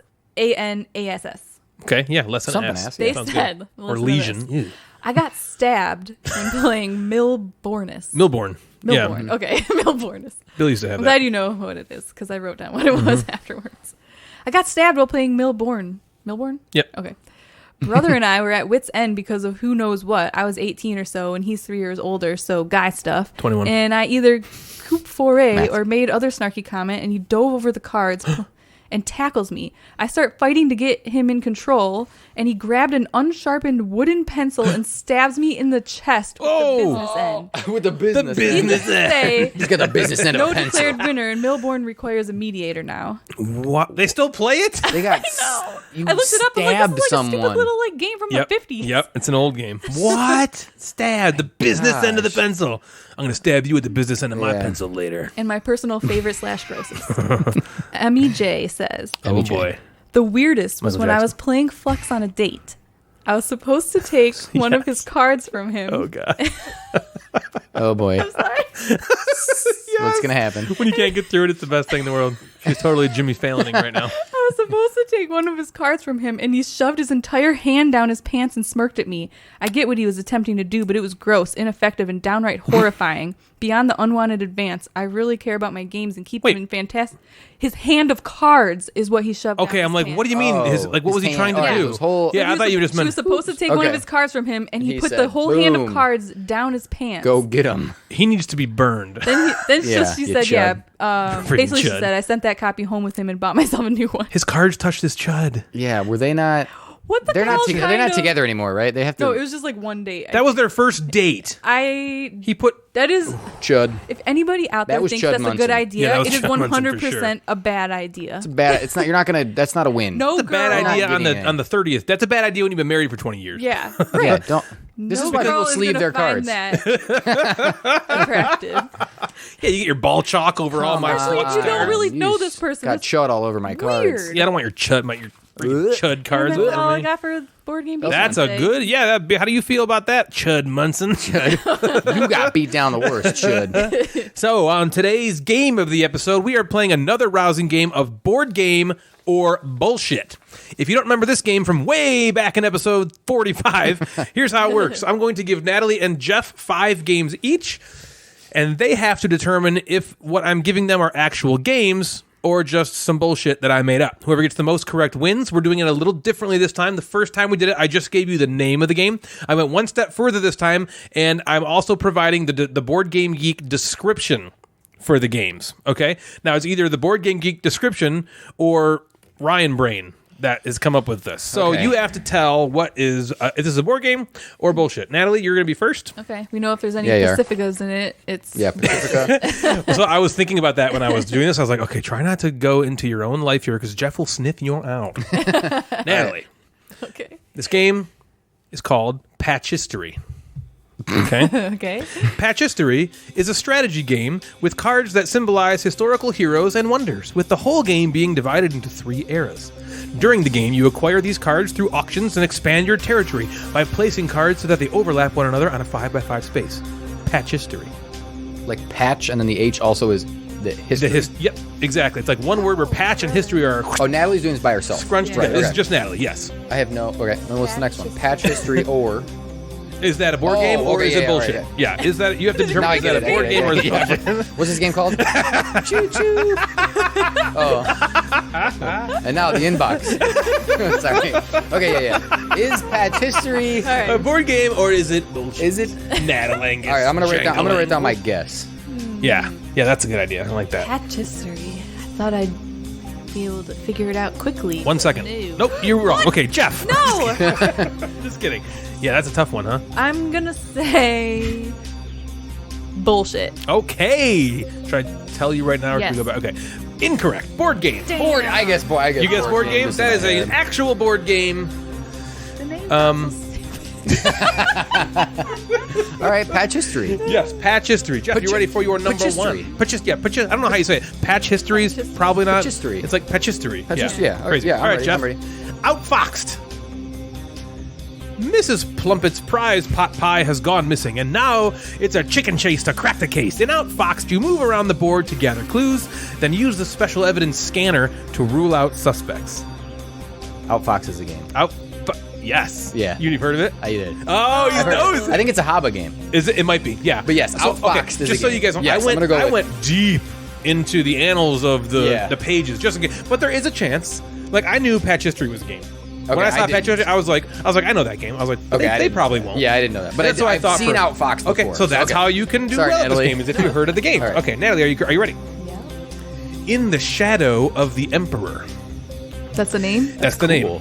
In the Shadow of the Emperor is a tactical game for 2 to 4 players. Players represent aristocratic families at the court of the Holy Roman Emperor. Players seek to get their family members into influential positions within the various electorships of the empire. Is that a board game? Or is that bullshit? Sounds fun. In the Shadows of the Emperor. It definitely has a board game name, Yeah. you know? I'll say board game. Oh, wow, you're correct. Yeah. It's a board game. All right, Jeff, are you ready for the next one? I'm ready. Remembrance, the Yesteryear Chronicles. Players step into the past, assuming the roles of famous dictators to alter history for the good of mankind. Do you want the What's name it called? again? Rembrandt? Is Remembrance, the Yesteryear Chronicles. that a toothpaste? Rembrandt. Yeah, I think it is. No, Rembrandt is a toothpaste. Oh, Not Remembrance. No, I know, Remembrance. Rembrandt. Remembrance is not a toothpaste. I- Said Remembrance. Rembrandt. Well, of course, Rembrandt is a Or- toothpaste. He wait. was joking. Wait, is Rembrandt an artist? Yes. Yeah. Okay. Yeah. It's not just a It's toothpaste. also a toothpaste? He drew very good teeth. Do you want the whole thing again? I can give the whole thing. Yeah, yeah. Remembrance, the Called Yesteryear Monet. Chronicles. Players step into the past, assuming the roles of famous dictators to alter history for the good of mankind. Why would they change? Why would they step in the role as dictators? Change? I guess then I'm gonna go with bullshit. Ooh. Yes, correct. That is bullshit. I remembrance that it wasn't a game. Also, I thought it was a good theme. Sounds cool, huh? It's like, oh, make Ooh, it. make- So you go into like Benito Mussolini, So you- and you're like, I'm Correct. gonna make him not a dictator anymore, and change Okay, him. let's play Like it. you have the power to be Hitler and undo Let's make all it. the Hitler-esque things he's done. Yeah, it's kind of cool, huh? Okay, Natalangus, Jangalangus, are you ready for the next one? Yep. Mrs. Puff's Magical Elixir. Are you ready? Mrs. Puff. Mrs. Puffs. All right, you chode, your turn. P-U-F-F. I mean, You ready? chud. Jesus. Whoops. All right. you chode. All right. All right, you chode. Chud.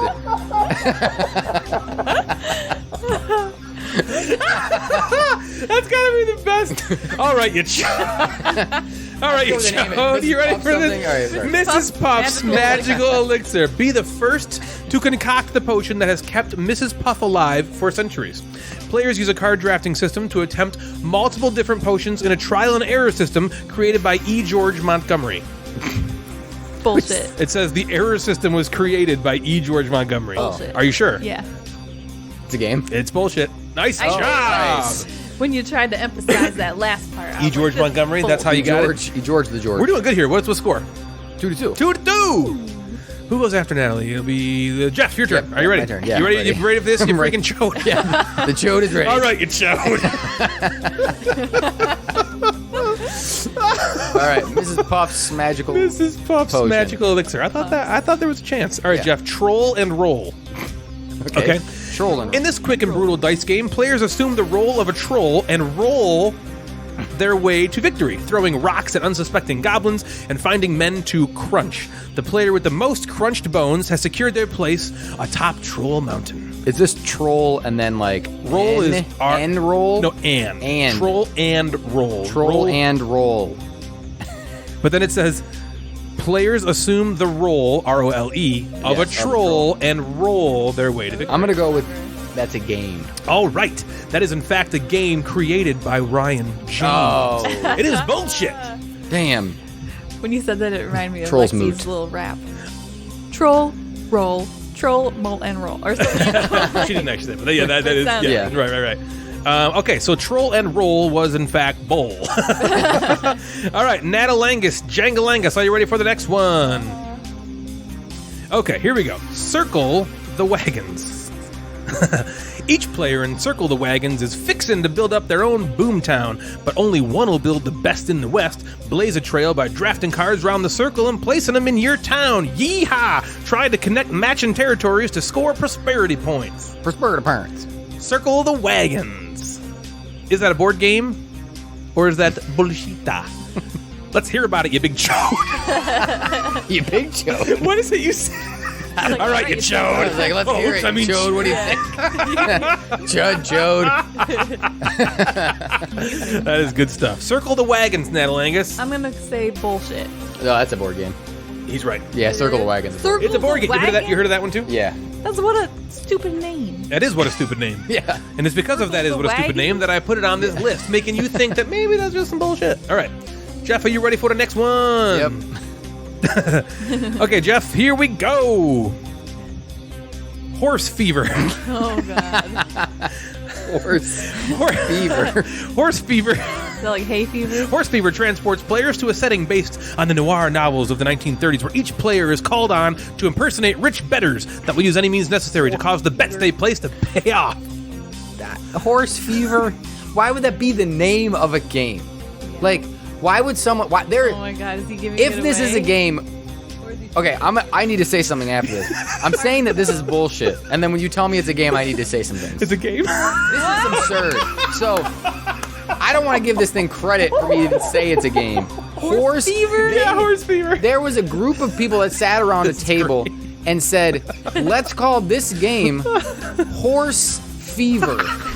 It's noir set in the 1950s, and you're going to call it Horse Fever. This should be like a game 1930s. starring like Doc McStuffins. Like, all of these horses have stuffed animal fevers, and you get to be Doc McStuffins and help I these feel horses. better, so much better. Yeah. That's what the horse fever should be about. Oh my gosh, Yeah, that was So I a, got that that was a wrong good because rant. apparently Thank horse you for fever that. was a game. Horse fever shouldn't be. I'm looking at stupid horse. All right, Natalie, are you ready? You're up, What's Chud. this? Is it still? Two- it's, Are we still at 2-2? Yeah, 2-2. How many are left? One So each, I'm I kind of think. jumping around. I think there's one each. One yeah. each, yeah. Okay. Here we go. This is my last one. Yes. I think so. Here we go, Natalie. Poverty and affluence. Which will you be, impoverished or wealthy? In poverty and affluence, you will use your cunning bidding skills to speculate which items will make you rich, but be careful, as the wrong one could send you to the poorhouse. Poverty and affluence. Game. Bullshit! Bullshit! That is not a game, my lady. Ooh, it could be a tie. Oh boy. Man. This game is the worst. All right. Let's talk about horse You guys are fever. doing real good for a while. So horse fever I know. has a 7.0 on Boardgame. That's really high. pretty good. For a game called Horse Fever. fever. It has been Caught up in love. Horse Fever. So it also was re-implemented by a game called Unicorn Fever. Of course. This is Because absurd. unicorns are so popular. That is okay. That's really funny. Horse. Jeff, you ready for your last one? Yeah. It's not even that old. Horse Fever. Okay. Well, I guess Horse fever. All right, Jeff, the last one. Here we go. Yep. Bato Jutsu, Katana of Life. Lieutenant Colonel Morinaga Kiyoshi needs swordsmen for the upcoming battle against the kami, gods who have forsaken their place in the heavens to wage war against the battalions of the human race. Collect all pieces of the mystical katana of life and use Bato Jutsu to defeat the kami and send peace rippling through the world once more. What's the name of the game? Bato Jutsu, Katana of Life. Is this from his anime? B. Sounded like a Like bunch he of watched the gibberish. anime. That's that. That's a sword. That's just like what he tries to tell me about his animes. That's what it sounds like to me. When I talk about Rurouni Kenshin, you mean? Yeah. Yeah, that's Rurouni probably what Kenshin. this is from. Rurouni Kenshin. Race of Rurouni Do Kenshin. you want to hear it again? Rurouni. No. That's No. That is Nobody knows what you're saying anyway. bullshit. Jeff wins. Yeah. That is some bullshit. If you would have gave me an anime one, I would have said bullshit. It wasn't an anime. Bato Jutsu is from Yeah, those are Rurouni probably all Kenshin. real. However, Wait, everything it's I from did. Rurouni Kenshin? No. Bato Jutsu I got. That's an actual thing. Bato Jutsu is a thing. It's like a sword style. It's not like a character from Rurouni No, Kenshin. it's like a sword style. And so I made up the rest. I actually went to Wikipedia. I typed in Bato Jutsu, and it told me about Lieutenant Colonel Morinaga Kiyoshi. And I knew kami were like gods, So and so I'm like, okay, now you could take this katana Did some blade research. and All right, that was yeah, good. Okay, yeah. I can't believe I'm asking you this, but who won that chess game that Hakamura was winning? It's a 7-day tournament. Oh, for the finals. Was it For the ending? final. So Why okay, is it so long? You play So- one game and you're done. well, there's like hundreds of thousands of dollars on the line here. Okay, so there's 4 tournaments in the Magnus Carlsen tournament. Hey, Magnus Carlsen won 3 of the 4 of them, and now this is the finale. So there's a finale. It's Oh, yeah, I him knew that. against, and Hikaru Nakamura is facing him. Hikaru won day 1. They play 4 games. Whoever wins the So he most of won 4 games, he won the first day. That was the day that. Today was day 2. Magnus won day 2. So they're tied 1-1. They have to so win the day you 7 were watching or 4. it and you were saying he was winning, Yesterday. that's the one he did win. That. Hikaru won that okay. one. That was the first day. They play 7 days. You have each day there's a winner. First to 4 wins. Oh, right. Right? So Hikaru won the first day. I feel like this thing Magnus has been won going today. on for like 3 months. Yeah, it is. They're months. Really? Because each tournament is like a month apart. Really? And then this is the finale. Because every time he's like, "Oh, Is this Magnus chess tournament won," or bullshit? and I think it's over. And then like a month later, he's like, "Magnus won." I'm like, "I thought he already did that." You know, Yeah. He does. He keeps winning. Oh, we're gonna find out if Magnus won. Yeah, he's a What? He winner. already won. But Hikaru, I He's watched his stream because he's the biggest chess streamer on Twitch or whatever. And I was watching and his he stream. was on Billions. He was on Billions, and he said that he's walking away with at least $80K from this Wow. tournament. So That's like a year's salary. good for him. could be. Okay, great job, Jeff. You have won Oh. board game Judd. or bullshit. Yeah. You Nice job, giant Judd. chud. You deciphered Ryan's. So to go back Yeah. through, Bullshit patch history better than is me. indeed a board game, as is Outfoxed, which Jeff heard of. In the Shadow of the Emperor is a board game. Circle Circle the Wagon Wagons is, which Jeff, you said you heard of that one? Yeah. And Horse Fever. Horse fever. The bullshit games were Remembrance, The Yesteryear Chronicles, which Jeff correctly guessed. Poverty and Affluence, Natalie got that one incorrect. That is bullshit. Mrs. Puff's Magical Elixir, I believe you got that one right. Yep, sure did. Bato Jutsu, Katana of Life, won Jeff the game. That was bullshit, but he did miss Troll and Roll, which was Troll also and Roll. Roll and bullshit. roll. All Like righty. the drop and roll. Stop Troll and Roll. Troll roll. Oh no, it's tuck and roll. Well, it depends if you're on fire or jumping out of a car. Oh yeah, it's both, right? Yeah, there's both. Those are both things. Stop, drop, and roll. No. It's tuck and roll. Stop, troll, and roll. So you got to stop. You have to Act like a troll. You have to go somebody on the internet and just troll somebody, troll and then roll away. Moonwalk. Don't moonwalk away from me. Like In Nick today's Miller. top 5, we are doing our top 5 board gaming moments. These aren't necessarily our best moments in like the middle of a board game, but surrounding board gaming in general is kind of the idea here. So this time we're going to go Natalie, Jeff, me. Are we ready for this? Our top 5 board gaming moments. Natalie, what is your number 5, m'lady? My number 5 is a little thing called Gamer Dog. Really? Yeah. A little thing. Awesome. Tell us about Gamer I don't know Dog. if you remember from a year ago. we remember. But we went to Gen Con last year, and we got this game Gen called Con. Don't Get Got. Don't get got. And Ryan had a card where he had to, I think you had to have somebody look something up. I had to on create YouTube or something. I had to create a fake YouTube account, tell somebody about it, and get them to look it up. Well, he got me good because he started this thing Play the long in the game. car that Yeah. morning on the way to the convention, talking about like, "Hey, did you guys see the Gamer Dog Instagram or whatever?" He's here. yeah, he's here. yeah, he's at Gen Con. He's You like, did pull up a picture of a dog, too, Yeah, right? he pulled You a said, picture of "This his is a dog, and we're all like, "Oh no, that's cool." And he knew I love dogs, so I'd be like, "What's this all about?" You know. And he kept the ruse up all day. Oh, I wonder if we're gonna see Gamer Dog and blah blah blah. And then somehow I don't remember exactly, but you were like, "You should look it up or look what he Yeah, it's looks a really like," or- funny YouTube thing, and she started doing it, and I was like, Yeah, then you just. I remember I had my phone. Oh, and I put the card. And you put the code, the card like right on top of my phone as I'm trying to look it up, and I was like, "Oh!" But it was like hours. And that one, I think that won me the thing. Yeah, that was my third card. I think so too. Good one. That was also good. the most fun we've had with that game. Oh my god. I've played it since. Yeah. No, I agree. It wasn't as fun. I agree. Again, part of it's we're playing with you guys. Yeah, it was fun. And it was fun that it wasn't just like we have to do this in like a 3-hour span of like a Yeah, night. we It's, did it over the like weekend. days, and so like it's harder when it's like in 3 hours because you're just on edge that everyone's trying to like do mess their with things, you or right. do their thing, but you forget about it, at 4 hours Yep. later, and Which I think at was dinner. probably the intent of that. Yeah. I had a card that weekend that said, Oh, it was, like, really pretend to limp.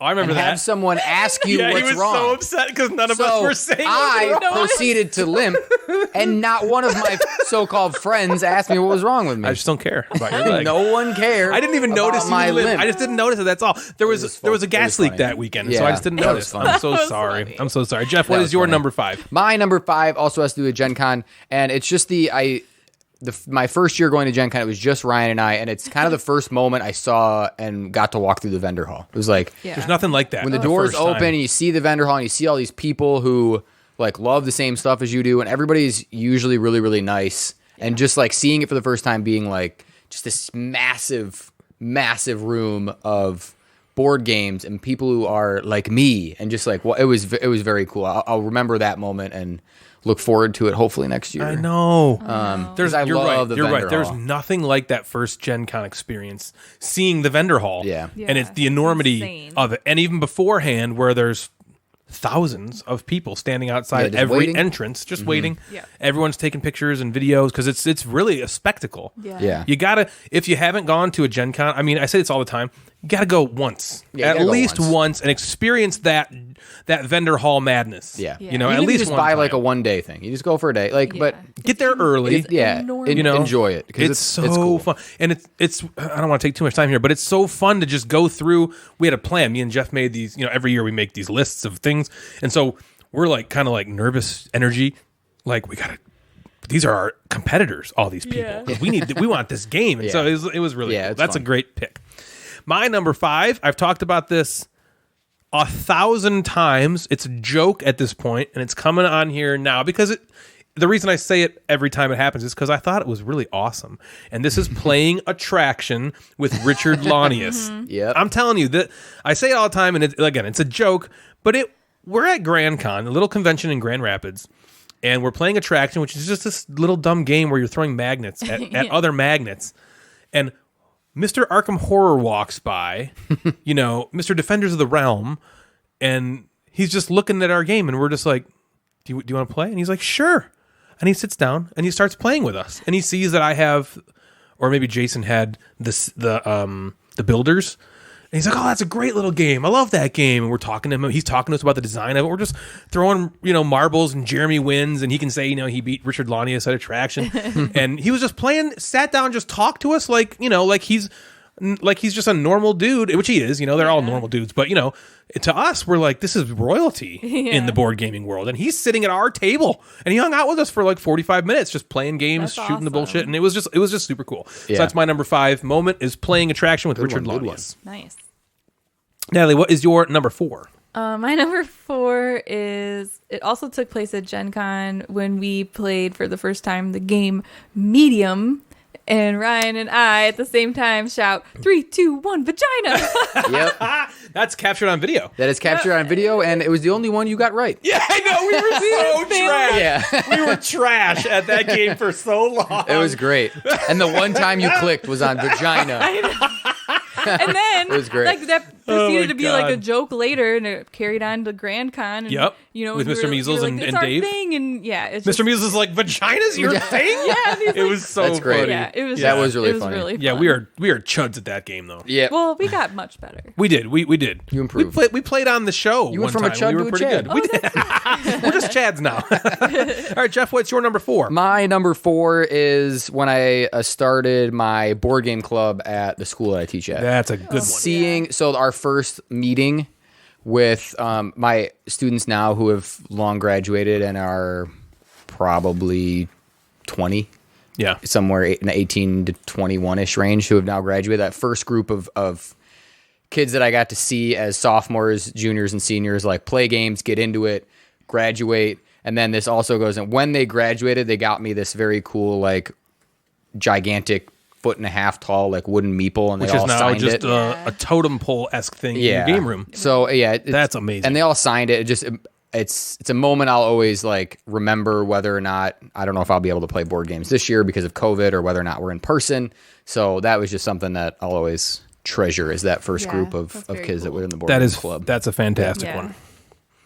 All right, my number 4 is more something I'm proud of, but it also has kind of been negative in a way because it makes me not want to play this particular game, which is one of the best games ever, but it's my Lords of Vegas win streak. You're playing it. I'm on like a 10, I could look it up. I'm on like a 10 or 11 game win streak, but it makes me not want to play it because I'm afraid to break it because it's like, I don't have very many games.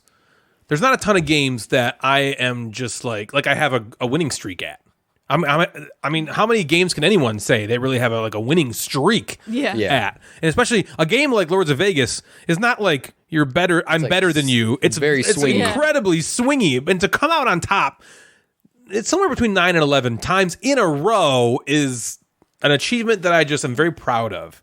And so that's my number 4, my Lords of Vegas win streak. Good job, Dave. Natalie, thank you. What is your number 3? My number 3... there was just one time where you and I played Caverna with Tom Vassell. I remember that one. At Grand Con. We walk in and we see him and I don't know, you say hello or something. And we don't need the dice tower. Yeah, screw them. Yeah, no, it was. You're right. It was a cool moment. I was just like, "Hey, how you doing?" And he was like, "Good. Want to play a game?" And we were just like, "Okay." And he's like, "How about I would love to do that. And That'd we're be like, cool. "Okay." And he's like, "Meet me there in like 20 minutes." We hadn't even been to our hotel room. We literally had just walked in. And then I think he walked away, and we were just like, "Oh my god, What do we do? That's cool. So and you beat him. That was really cool. And we were on their dice. Faced him. And we were on that Mr. Dice Vassell. Tower YouTube like montage. Yeah, the board game breakfast. And episode. I remember showing Jeff. We're like, check this out. And it's like a.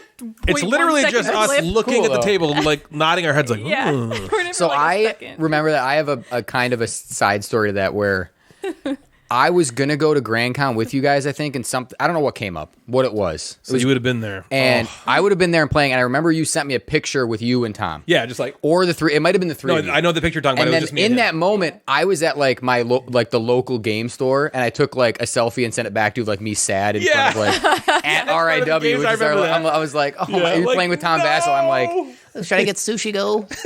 I was like, oh my god. So yeah, that's a cool. That's one. a good. That's your number. Okay, that's awesome. Jeff, what is your number 3? Number 3. I have a memory of playing this game, Ghost Stories, which is a game that got me into the hobby. Really. Yeah. So I would say it's a tie between like Ghost Stories and Arkham Horror, the amount of times playing Arkham Horror. But we had this play of Ghost Stories at a Nerd Fest. When Nerd Fest was kind of a little bit of hybrid of more video games and that kind of stuff. It was the second Nerd Fest. Yeah, it was at Ben's house. Yep.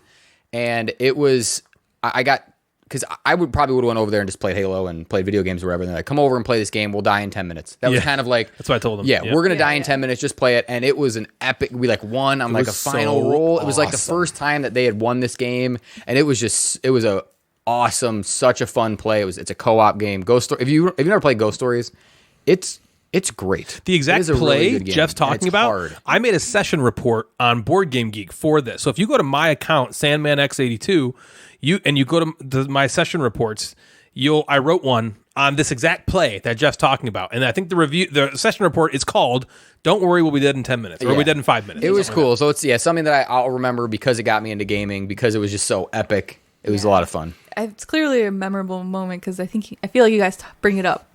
Yeah, because it was awesome. Because it was me, Jeff, Dave, and John, or was it Buddy? I think it was John. It was either John or Buddy. Yeah, and the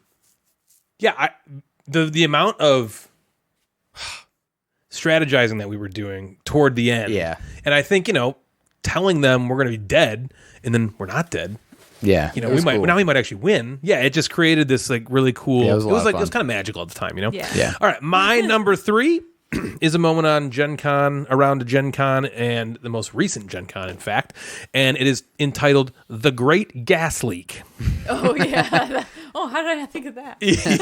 Yeah. How could this great not one. make the list? This was maybe one of the most funny, fun, hilarious, especially looking back on it. Like, what the hell was wrong with all of us? It was So weird. we've talked about it, of course, multiple times. But if you don't know what the Great Gas Leak is, and you're listening to us for the first time, we were playing a game of Penny Lane that Deepwater had bought that day. And there's these tiny little pennies. They're cardboard little pennies, but they're very, very small in the game. And at some point in the game, we lost one. And we just kind of assumed it fell off the table or something. We were going to get it later, I think. Well, it did fall off the table. We play the game, and now we're putting it away, and we're looking for this penny, and it's nowhere. It is nowhere. The game, the Because table it should be right on the should be just right on the floor, just right there, because it's a penny. So it's got this like. It's this like copper shine. Yeah. You know what I mean? Like it's shiny. It's not matte finish. It's like a shiny finish. And so it's very small. But yeah, it should be right there. The table we were playing on was right against the wall. So all of a sudden things started to get weird as we could not find this penny. But the more time that went on that we couldn't find it, the crazier we all got. We were looking everywhere in the weirder house. places. We were looking in the basement I because went in the the basement basement. door was like 10 feet away from the table. So we thought maybe it fell on the floor, rolled down to the basement stuff. Jeff opens the door, goes down to the basement. Me and Dave took the tabletop off of the table. It was glass. We just took it off. We're like, maybe it rolled under the table. We were like, look in your shoes. Everyone takes their shoes off, dumps their shoes out. At one point, we were convinced it flew off the bottom of the table that was closest to the wall, slid down the wall, and entered the socket, the light socket, because the plate on the light socket was like a half-inch disconnected from the wall. So we're like, that must be what happened. fell in there. We were so like, that's it. convinced Gotta be it. that we were videotaping when Joe was taking the plate off the wall, and we're dumbfounded and flabbergasted when, of course, it wasn't in there. And so we just run around. We're all laughing You're our like, heads "Where off. Like, is "Ah, it's got to be 2 a.m. We're like was just hilarious. crazy running around. And Joe finds it. Where does he find it? Under the stove. At the other end of the kitchen, he had to take the bottom of the stove off. That's how crazy we were at this point. We were just trying anything. And we just hear Joe go, "Oh my God, there it is." And we're like, what? We walk in, he's holding in his hands the half bottom the stove. half of a Yeah, stove. the drawer And we're like, part. what the hell are you holding? It He's was like, it's under the insane. stove. Yeah, because seriously, that means it rolled off the table, rolled at least like 6 feet, then turned Yep. to go It was under the nuts. stove. It wanted to get the hell away from us. Yes. So we were like, what the hell happened to us? And I was just like, there has to be a gas leak in here. So that's a joke that There we was all not say now. even The one great drop of gas leak. alcohol. Yeah, we were all stone sober. We're just Yeah. freaking nerds. Yeah, it was. Anyway, that was an amazing moment. I will hilarious. never forget that as long as I Me live. neither. It still And makes me laugh. it's one of the funniest things that's ever happened. The Great Gas Leak is my number 3. Natalie, what is your number 2? I'm nervous I'm taking this away from somebody, but my number 2 is all the times we won the mind with the 4 of us. Twice. Which was twice. But Which both isn't a times compliment. Which is were really amazing. awesome. And that's another thing we've talked about a bunch of They times. weren't just really awesome. They were And they're on I guess they video. were just really awesome. It was so both of them had this basically the same setup. Me, Natalie, Donkey Kong, and Jeff, and then Deepwater is watching us Yeah. both times.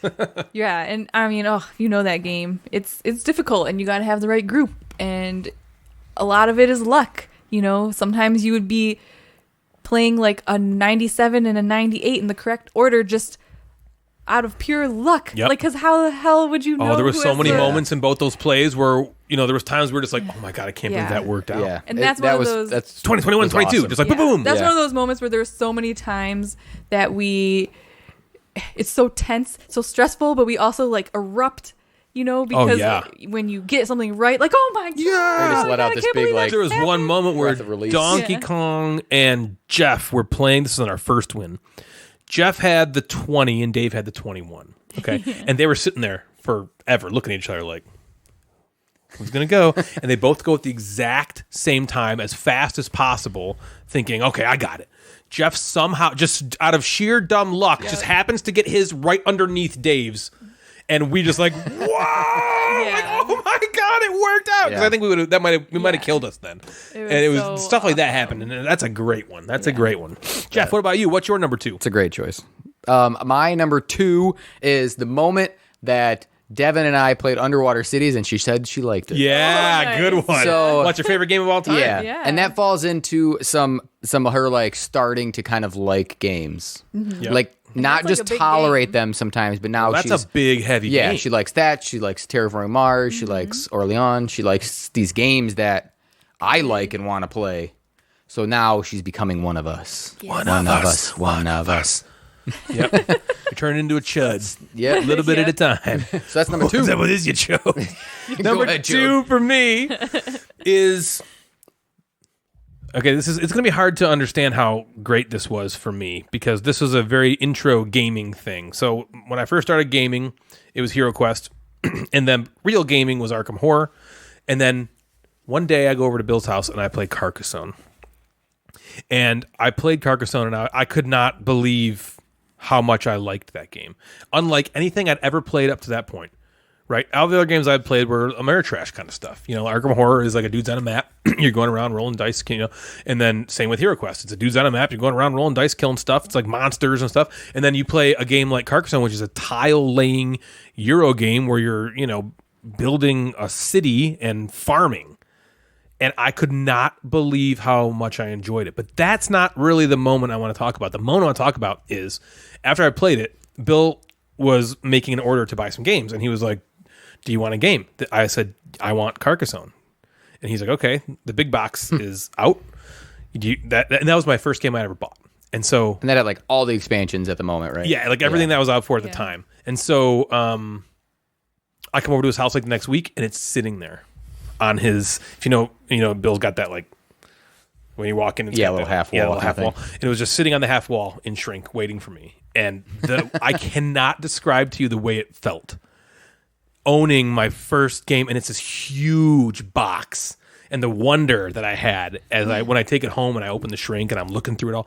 I wish I could go back and feel that again because it was it was an incredible feeling to behold. I think most people in the hobby probably have a similar feeling of their first game and so that Carcassonne got me into the hobby, and it was in a big part due to owning it. Yeah. You know, so that's my number 2. Carcassonne for the first time, the ownership of it. Natalie, we have come to number 1. My number 1, getting a little bit sappy. Thinking number 1. The first time playing my first hobby game with Ryan. Yeah, so it's on my list, and I was like, I'm not gonna take that. From you. Yeah. I'm like, that's probably I gonna played be- Splendor yeah. with Ryan. He found out I liked games. He introduced me to Splendor, which was my first hobby game, and my eyes like lit up, and I literally haven't stopped playing games since that day, like almost 6 years ago. And on top of that, it's like how we became friends. Yeah. And eventually Lovers. passes. Chuds. Eventually, we went from friends to chuds. To Chud Munson's. The name's Munson. Chud Munson. Chud Munson, get it right. Get it right and pay the price. Chode Munson. It's not Chode. It's not Chud. Chud. Sorry, we turned this cute Yeah, you're moment into something. ruining Yeah, my story. I know. Sorry about that. Yeah, no, I was going to talk about that as well. The cool thing about that, I thought, I knew you were going to like it. Yeah. You had talked so much about being the game person in your family, but you hadn't played these kinds of games No. yet. And I remember how nervous you were to play it when we first played it, and then you won. Yeah. And you were kind of like, I feel like that like just opened everything. Like, Yeah. okay, I don't have to be scared of this anymore. And And it's like I liked games, but every game I played was more like a party game, and it's almost like I was like longing for these types of games, and I didn't Longing. even know it until Yeah. I saw it, and I was like, oh, yeah. these exist. Yeah. Those games Okay. suck. These are the good ones. Right. Exactly. Major With that, should. Jeff, Mr. Mad Board Gamer himself, what is your number 1 gaming moment? My number 1, I have kind of lumping them into one. Okay. I have like a few. So I'm going to call this, my number 1 is like the, 1A and 1B. well, yeah, it's like the social networking that I've done in the hobby, kind of. yeah. So I thought that was going to make an appearance. that combines with, and these aren't like necessarily in order, but it combines with like doing the podcast, doing stuff on Instagram, and talking to just people on Instagram. So kind of like about, gaming extracurriculars. Yeah, just the extra stuff, the social stuff that goes on outside of like just the table. So like, yeah, being on the podcast, going on Instagram, I've, gotten a little bit with doing some reviewing and talking to publishers. So getting in with publishers, like that's been really cool. You know, even just through Instagram, like meeting Lydia and having her play board games with my students and my students playing with so that would have never happened if I didn't have the Instagram account and I wasn't talking to people and reaching out. So I think it's just that the community itself being really, really awesome on Instagram and so that's my right. We have. I mean, how many friends do we have? Right. Yeah, just because of this. I talk to people. I text and talk to people on like the Instagram chat more than I'll text.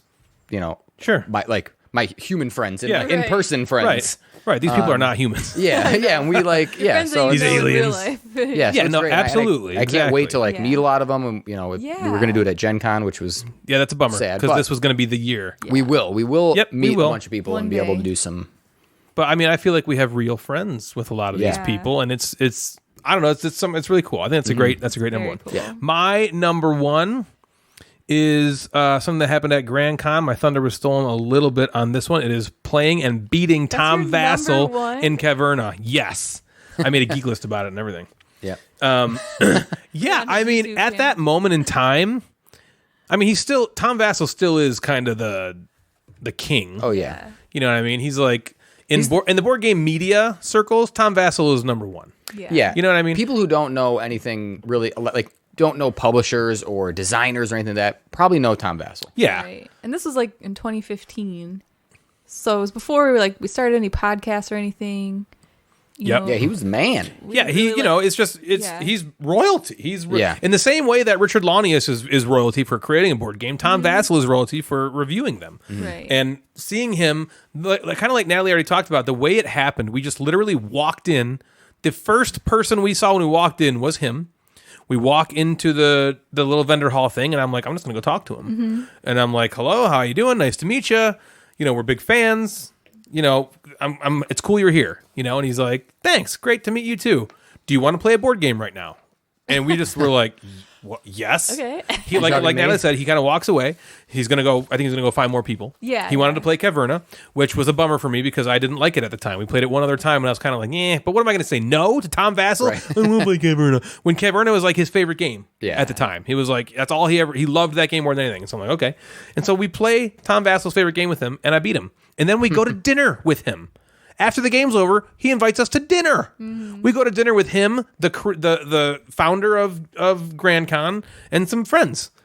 And we are having dinner with Tom Vassal and talking to him, and he makes a little joke about beating Natalie at Caverna, and Like, at least I it's beat her. funny. And we talk about that all the time, how funny that was, Yeah. and it was a very cool moment. And it was another moment that I just kind of like felt like wow, Yeah. like wow, And that got you back into Caverna. Now you love yeah, now that Caverna is in game. my top 10 games of all Yeah. time. I love it. Every time we played it after that, I'm like, I see the light. That was so fun. Yeah. And he also gave me my the way that I figure out first player in a lot of games. I got from him because when we were figuring out Caverna, he took all the pieces in Caverna, got on the floor, and it was like, "Whoa, what's he doing?" And he threw them. And whichever one went farthest was first player. And I do that all the time now. Yeah. When in games, I'm like, oh, just give me our pieces. And I'm like, I don't want to have somebody have to reach and feel my hand and like. So I just like kind of like give them a roll. And whichever one goes farthest is first player. Yeah. And so that's my number one. Good one. Beating and playing Tom Vassal in Caverna at Grand Con 2015. Wow. Do you guys have any honorable mentions you want to talk about or no? Yeah, I went to the friendly local game store while you guys were playing Caverna with Tom Vassal. Right. That's on there. That's number 6. That's number 6. I wrote Nerdfest every year. That's always Yep. something I look Yeah. forward to. I always Yep. think that's wonderful. I wrote the game of Resistance where Ryan's scheming and lying. I got beat that me. one too. That's my Yeah. number 6. Ryan Yeah. is a schemer and a liar. It was really, honestly, all I remember about that game is that moment. Yeah. It was between me, Jeff, and Scheming and Dave. lying. Yep. And Jeff, he's lying. I don't know how he's lying, convincing and you, he's but he's scheming. lying. And then I wrote similar to what you had, where we met a bunch of designers at the last Gen Con, like Elizabeth Hargrave and King Yeah, Klinko that was and Bill Eberly. Like that was very cool, and just So how cool. awesome they were. Yeah. So that was So another- gracious, you know? Yeah. Nice. Now, what about you? Got any honorable mentions? A couple. I put. There was a lot of really funny, memorable moments when we played monikers at our work game night. You know, like Gina being the priest. And Yes. stuff. I thought about doing some work game night stuff too. There's so many different moments. Yeah, there were some really funny moments that happened there that everybody talks about all the time. And then I also put there was this one time where we played Love Letter, but we didn't have anywhere to play it. So we had to go to the library. And so we had to be quiet because it's really quiet in there, but we're playing Love Letter. And all of our like reactions had to be silent. And it was just so fun. For some reason, we just like had the best time doing it. It was really awesome. Maybe I'll throw this on the Instagram and see what we get. Yeah, that'd be a good. It's hard because some of these are like personal and you have it's like you got it doesn't make sense for other people. Do I care? But no, stuff like that. I mean, so Nerdfest, that was going to be probably my number one. And the only reason I left it off was only because I feel like I talk about Nerdfest every episode. Mm-hmm. You know, we talk about it all the time. But starting Nerdfest, and now it's a thing. It's a thing. It's like it's not. Yeah, we all look forward to it. It's like our groups. Yeah, this was the 11th year. It's our group's big convention of our friends. And I mean that was going to be my exactly that play of the Resistance. I wrote that down. The first play of Splendor with you. And going to my first Gen Con, which again, I didn't say because Jeff did. So that's going to do it for us tonight, everyone. If you'd like to get a hold of us, you can find us on Instagram at Gamecasters or at Mad Board Gamer. Both of those accounts service the show. We also have a Facebook group. You can just search Gamecasters and you'll find us there. You can also email us at thegamecasterspodcast@gmail.com. We have a Baron Board Game Geek Guild that Natalie has yet to join, and it is Guild 3678 on Board Game Geek. If you like the show, again, we would love it if you consider giving us a rating on Apple Podcasts or anywhere you listen that allows you to rate us. No less than 5, please. All music for the show and every episode was produced by Jeremy Pete. If you enjoyed it and want some of your own for your next project, please email us to discuss. So for Natalangus, the Flatulangus, and Jeff the Mad Board Gamer, I'm Ryan the Flatulent, and then you have been listening to The Gamecasters. Good night, everybody.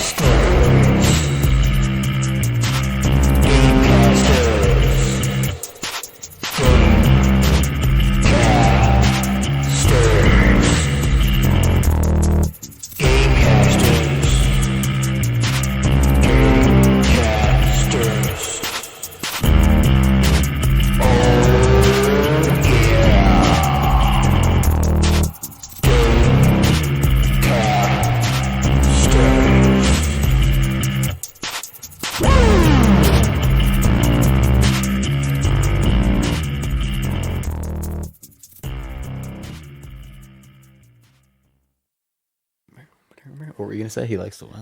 He likes to drive you crazy. He does.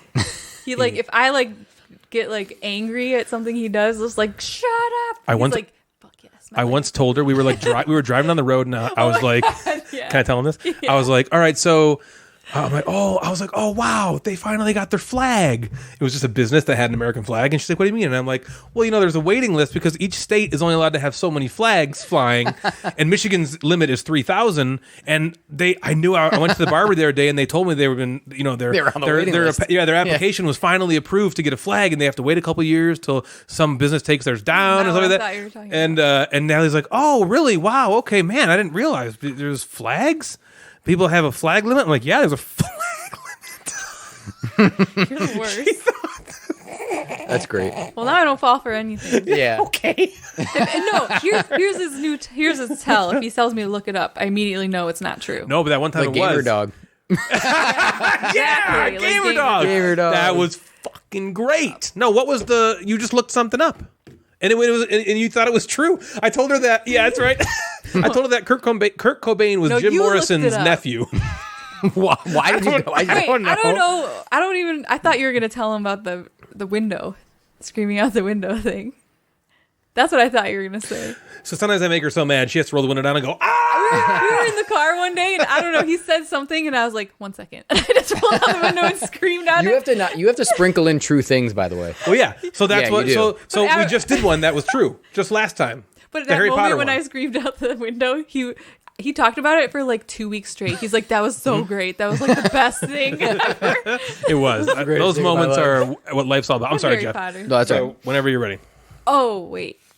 What? What about Harry Potter? There was something about, we were watching, because we just went through the Harry Potter movies. There was something about that. I told you about it, and you were like, no. I looked it up, and it was true. Oh, who the Half-Blood Prince was? Yeah, maybe. No, I don't think that was it. You know what? No, the more recent one was, we were watching The Office, yesterday, and he was like, Jenna Fisher was in this movie where she played a hooker, and she said something about like jerking off on my tits, and I was like, what? No. I was like, it's not Jenna Fisher. He's like, yeah, it is. And we looked it up, and she did say All right, good for her. We saw the YouTube video. Wow. It was pretty great. Yeah. Some blurry like camera. She's like, do you want a blowjob? No, she was like in the scene with like Matt Dillon. And Matt Dillon's like, no, that's Matt okay. Dillon? What's that? Yeah, he's an guy older actor. Something about Mary. Yeah, that guy. He's like the main guy. He's not relevant anymore. Not Neither anymore, is but Pam. he was in a though. lot of He's, movies she's back like, do you want a blowjob? And he's like, no, that's okay. And she's like, do you want to fuck? And he's like, no, that's really nice of you, but no thanks. And then she's like, What's wrong with this guy? You can jack off on my tits if you want. I know. I'm like, Jenna.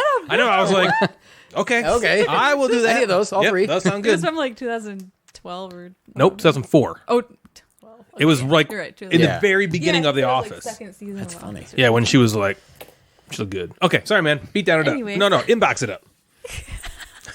I'll cut this all out. Who cares? Welcome to the Instagram inbox. No, you guys. I am the Mad They're Board not going Gamer. to hear any of that. Oh.